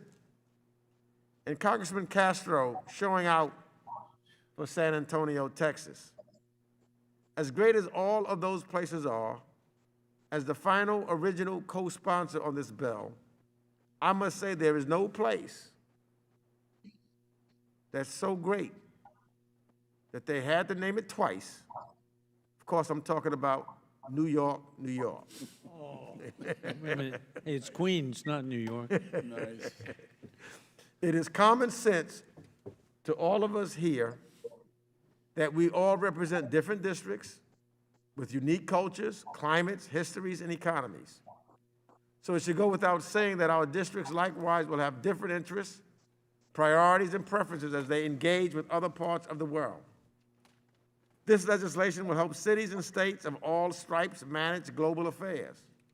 It authorized the State Department detailees to serve with city and state governments to support their diplomatic efforts, and establishes an Office of City and State Diplomacy at the State Department to coordinate federal policy and support for subnational engagement. I believe that this is very important legislation, and I strongly commend Representative Liu and all of the co-sponsors for their work on this bill, and I urge all of my colleagues to support it and yield back the balance of my time. Mr. Speaker, Mr. Mr. Chairman. Mr. Wilson, recognized for 5 minutes. Thank you, Mr. Chairman. And I am very happy to join with Chairman Greg Meeks, native of South Carolina, to support House Resolution 4526, the City and State Diplomacy Act. I'm grateful for the leadership of the state of South Carolina in international engagement on the subnational level. Organizations like the Columbia World Affairs Council in South Carolina and the Sister Cities International have had a success in working with state and local leaders to facilitate relationships between leaders across the globe. I've had the opportunity to work closely with Sister City Programs of Columbia, South Carolina, along with Congressman Jim Clyburn, with Chelyabinsk, Siberia, Russian Federation, Cluj-Napoca, Transylvania, Romania, Plovdiv, Bulgaria, and Kaiserslautern, Germany. It is important that the State Department formalize subnational diplomacy and work for leaders from our state and local governments to strengthen ties that further U.S. national interest. This does not provide or include states or cities to enter into treaties with foreign powers. I deeply appreciate the initiatives of our local mayors and state governments, county governments to connect with counterparts across the globe. And I want to thank my colleague, Congressman Ted Lieu, for his work on this initiative. And I urge my colleagues to support the measure. I yield back. Any other members wish to speak on the measure? Mr. Lieu of California, recognized for 5 minutes. Thank you, Mr. Chairman. I want to first say how pleased I am to introduce this bill along with my colleague, Congressman Joe Wilson, and also honored that Congresswoman Ann Wagner has co-authored this bill as well. This legislation actually passed the Foreign Affairs Committee last term on a bipartisan basis. I hope it'll do so again. Across the country, our cities and states are laboratories of democracy. They are places where innovative policies are developed on everything from trade to resource management to public safety. But our cities and states are also instruments of U.S. diplomacy.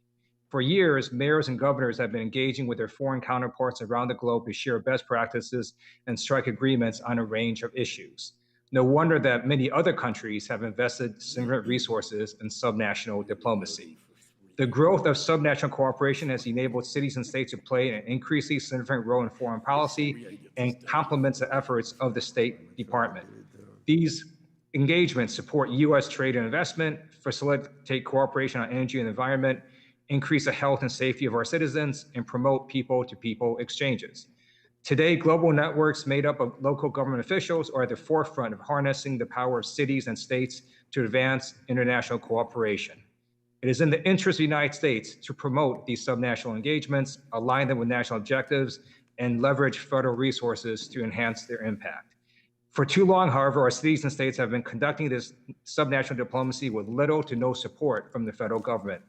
This is a missed opportunity by both sides. My legislation being considered today, the City and State Diplomacy Act, seeks to address this major gap. This legislation that I'm doing with Joe Wilson and Ann Wagner will do two things to bolster city and state diplomacy. First, it will establish a new Office of City and State Diplomacy at the State Department to coordinate all federal resources needed to support our mayors and governors on the world stage. This office will be headed by a senior official of an appropriate rank to represent the U.S. at international forums and develop the agreements necessary to facilitate more subnational engagement. The office will also coordinate federal policy and resources to support cities and states as they engage with their foreign counterparts. Second, the legislation authorizes State Department detailees to city halls and state capitals across the country to advise and assist our mayors, council members, and governors and help them achieve their specific international objectives. I'm pleased this legislation not only has support from my colleagues across the aisle, but also from across the country as well. This legislation has garnered the support of the U.S. Conference of Mayors, the American Forest Service Association, Dallas Mayor Eric Johnson, and a number of former senior State Department officials from both Republican and Democratic administrations. Thank you again for considering this legislation and look forward to receiving an aye vote. And I yield back. Gentleman yields back. Any other members wish to speak on the measure? Hearing no further requests, let's move on to amendments. For what purposes does the representative from Pennsylvania, Mr. Perry, seek recognition? Thank you, Mr. Chairman. I've got an amendment at the desk number 266. Clerk should distribute the amendment to your staff virtually and in the hearing room.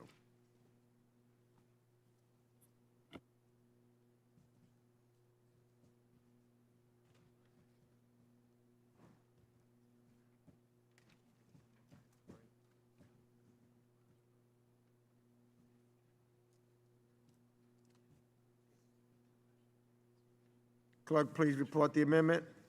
Harry number 266, amendment to H.R. 4526, add Without at the end. objection, further reading of the amendment will be dispensed with and a point of order is reserved, and the representative, Mr. Perry from Pennsylvania, is recognized for 5 minutes in support of his amendment.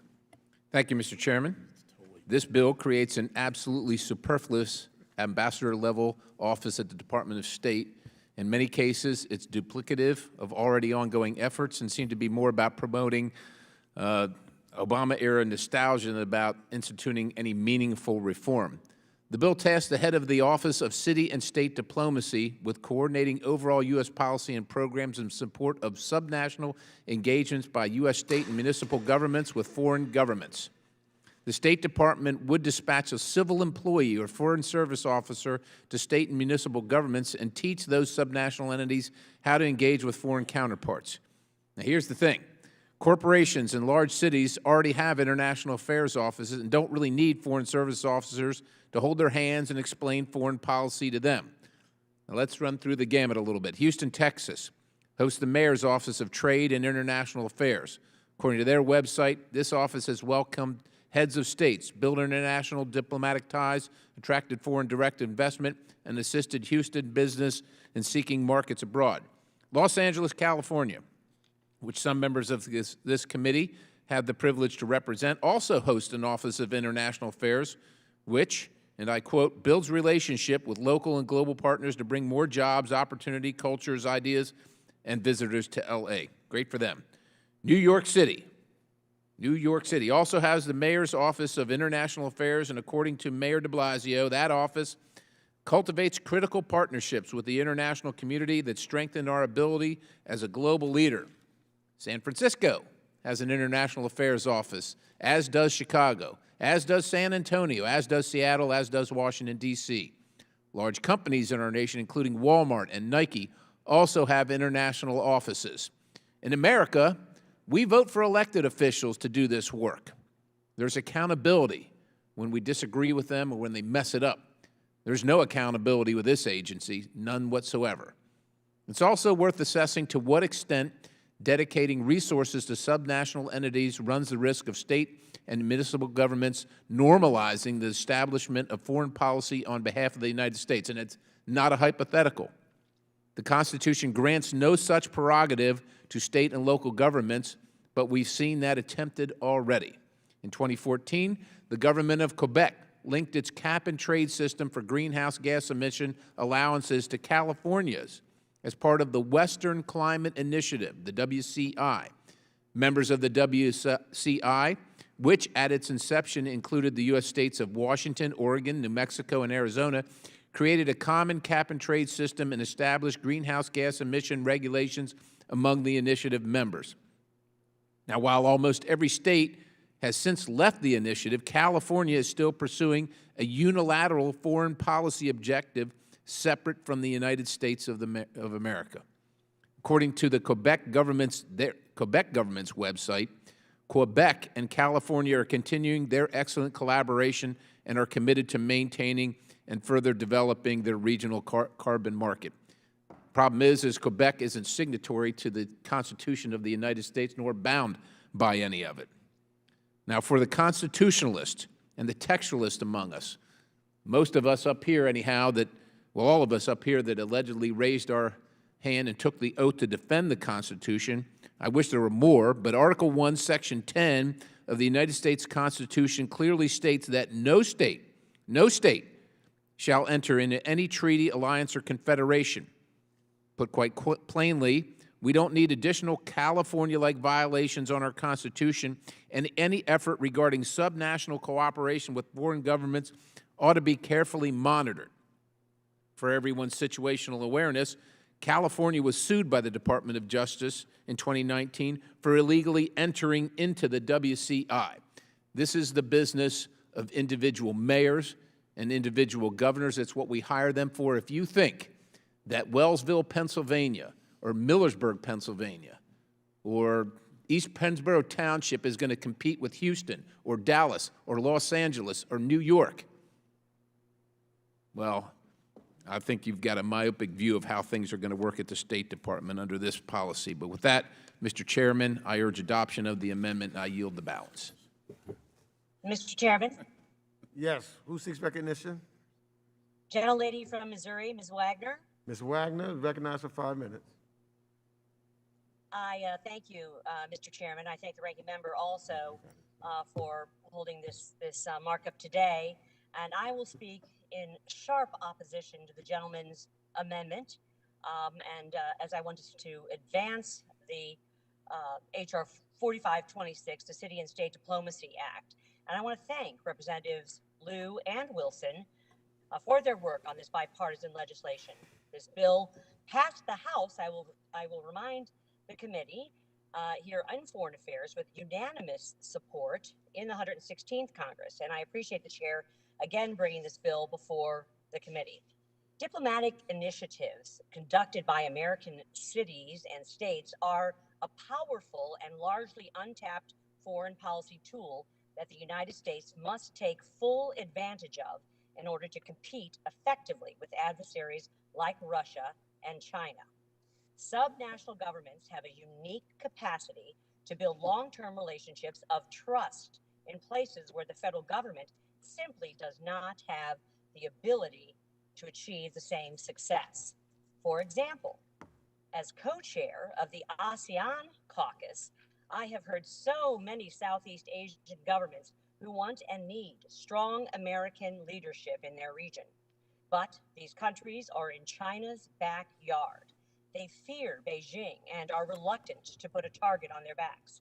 Robust engagement with U.S. cities and states allows Southeast Asian countries to build critical economic and personal relationships between their citizens and Americans, advancing U.S. interests and promoting the prosperity of local communities across the United States. As the People's Republic of China grows increasingly aggressive and erratic, these people-to-people ties will form the backbone of a coalition of like-minded countries intent on preventing the PRC from leading a resurgence of authoritarianism. States and cities are already engaging with foreign governments through sister city initiatives, international affairs offices, and trade and economic initiatives.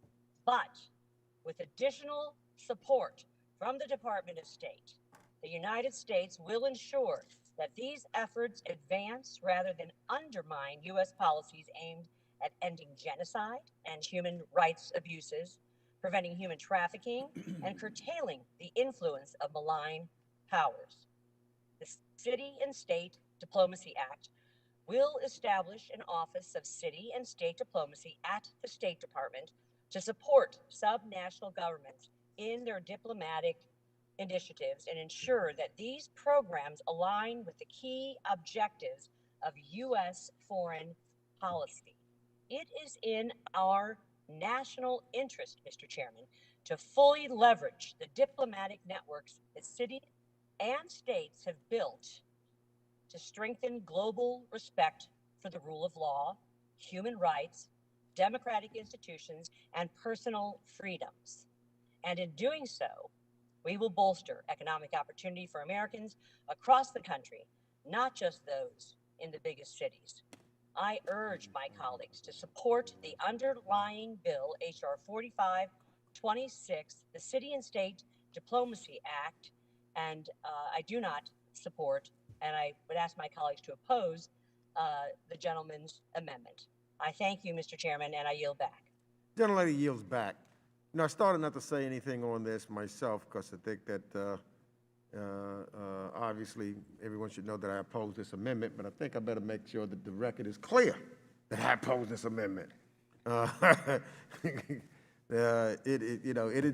undermines the entire bill, and it ties Congress's hands should it authorize for the office in the future.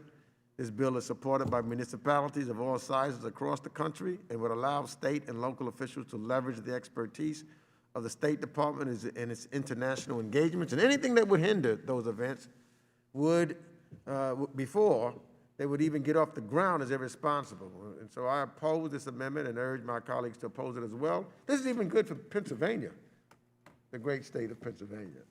So I oppose this amendment and ask my colleagues to do so as well. Is there any further debate on the amendment? Mr. Chairman. Mr. Wilson is recognized for 5 minutes. Thank you, Mr. Chairman. And it's, of course, very rare that I disagree with my appreciated colleague and seatmate from Pennsylvania. But I join with Ambassador Congresswoman Ann Wagner of Missouri and Chairman Greg Meeks of New York, and that is that the City and State Government Act provides and authorizes no funds. It simply establishes an Office of City and State Diplomacy at the State Department, which, based on the state's typical hiring practices, should be existing State Department employees. Additionally, it empowers state and local governments to conduct diplomatic initiatives that will help their businesses and communities, reducing the burden on the federal government, and ensuring these governments have a say over policies that directly impact their constituents. It also includes reporting requirements to ensure congressional oversight. Additionally, the City and State Government Act does not authorize states or cities to enter into treaties with foreign powers and should not be construed to support such efforts. On the contrary, the bill would reduce instances in which subnational governments seek to circumvent U.S. policy and go rogue by giving the State Department a tool to work with these governments, preventing embarrassing incidents. It will also facilitate what we have seen very successfully in South Carolina of honorary consul programs with Slovakia, Bulgaria, the Republic of Georgia, and Denmark. Also, my home state of South Carolina has trade officers to promote investments for creation of jobs in Tokyo and in Frankfurt. With this, I urge defeat of the amendment reluctantly and also yield back. Gentleman yields back.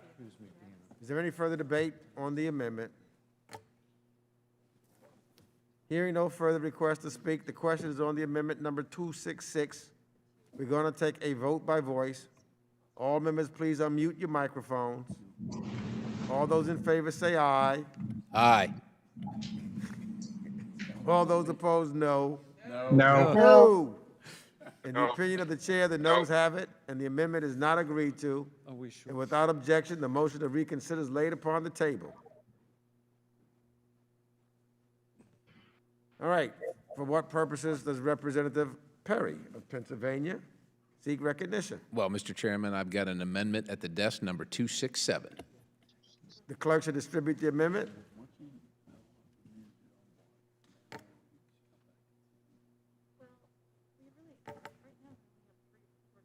Okay. Well, the problem is, well, I'll defer to the chair. Whatever you want to do. Whatever you want to do. If you want to vote at 10, that's fine. Clerk, would please report the amendment. Perry number 267, amendment to H.R. 4526. Add at the end Without of the following. objection, further reading of the amendment will be dispensed with, and a point of order is reserved. And Representative Perry from Pennsylvania is now recognized for 5 minutes.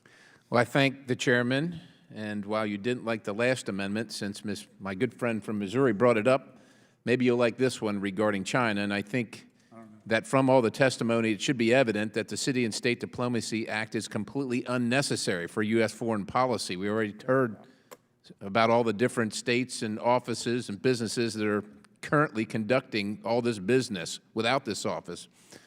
So why we're willing to create a new bureau at the Department of State with unlimited hiring authority, quite honestly, is beyond me.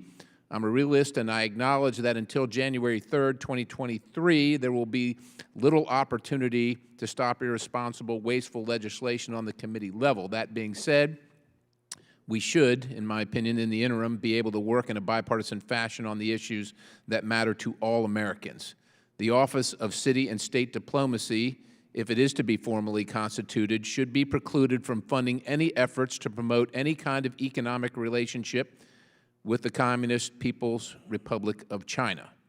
In confronting the myriad threats posed by the People's Republic of China, it would be the height of irresponsibility to allow subnational entities to compromise our negotiating position in any way, whether the issue at hand is confronting human rights abuses, tariffs, or the CCP's outsized influence in our capital markets. There can be zero hope for success in confronting the threat that the CCP poses without a unified effort to prevent funneling hundreds of billions of dollars into CCP coffers for their military modernization efforts and for the continued perpetuation of genocide against minority populations.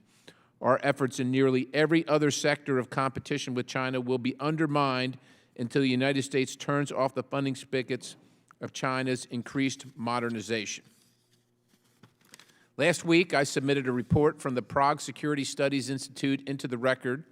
This report highlighted that the CCP companies complicit in genocide or else complicit in assisting the PLA's modernization efforts have relatively easy access to Western capital.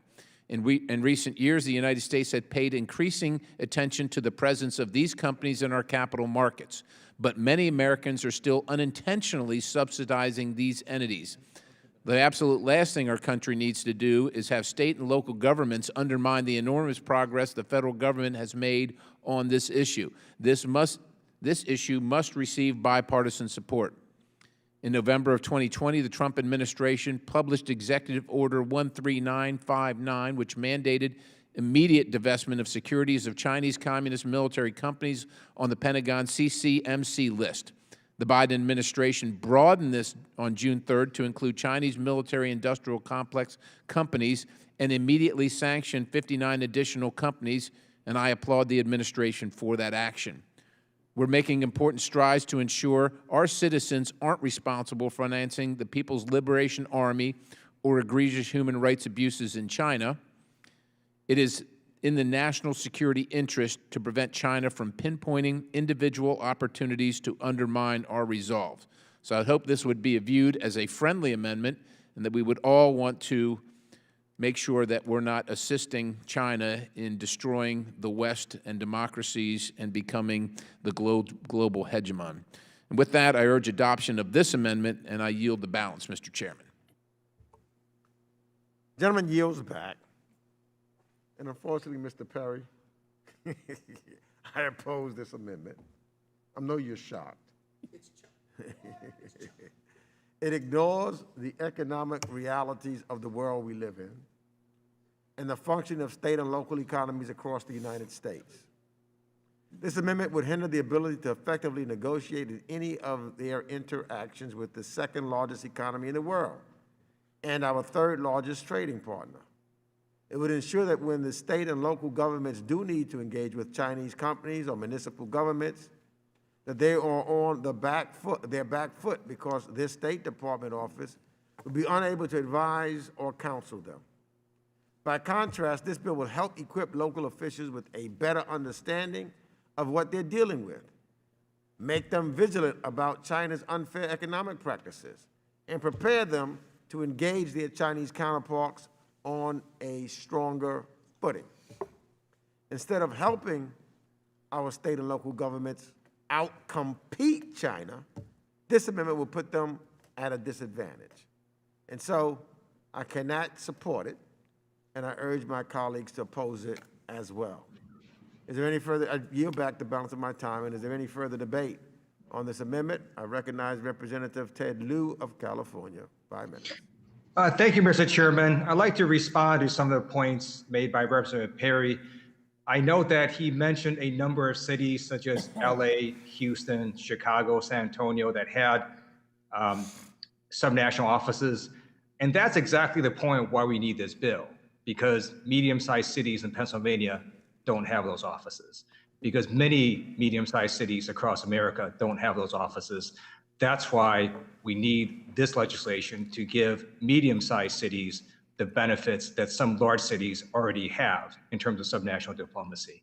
And then in terms of all these trade missions, it's going to happen whether or not we have this office. So we need to have this office to go in and do exactly what Representative Perry wants, which is to say, hey, maybe you shouldn't be talking to this particular Chinese company or government official or agency because maybe they are somehow connected to the PRC or so on. And that's exactly why we need to align what we're doing at the subnational level with what we're doing at the national level. And I also agree with Chairman Meeks that we can't ignore economic reality. China is the United States' third largest export market. I note that in Pennsylvania, for example, exports to China supported 26,500 American jobs.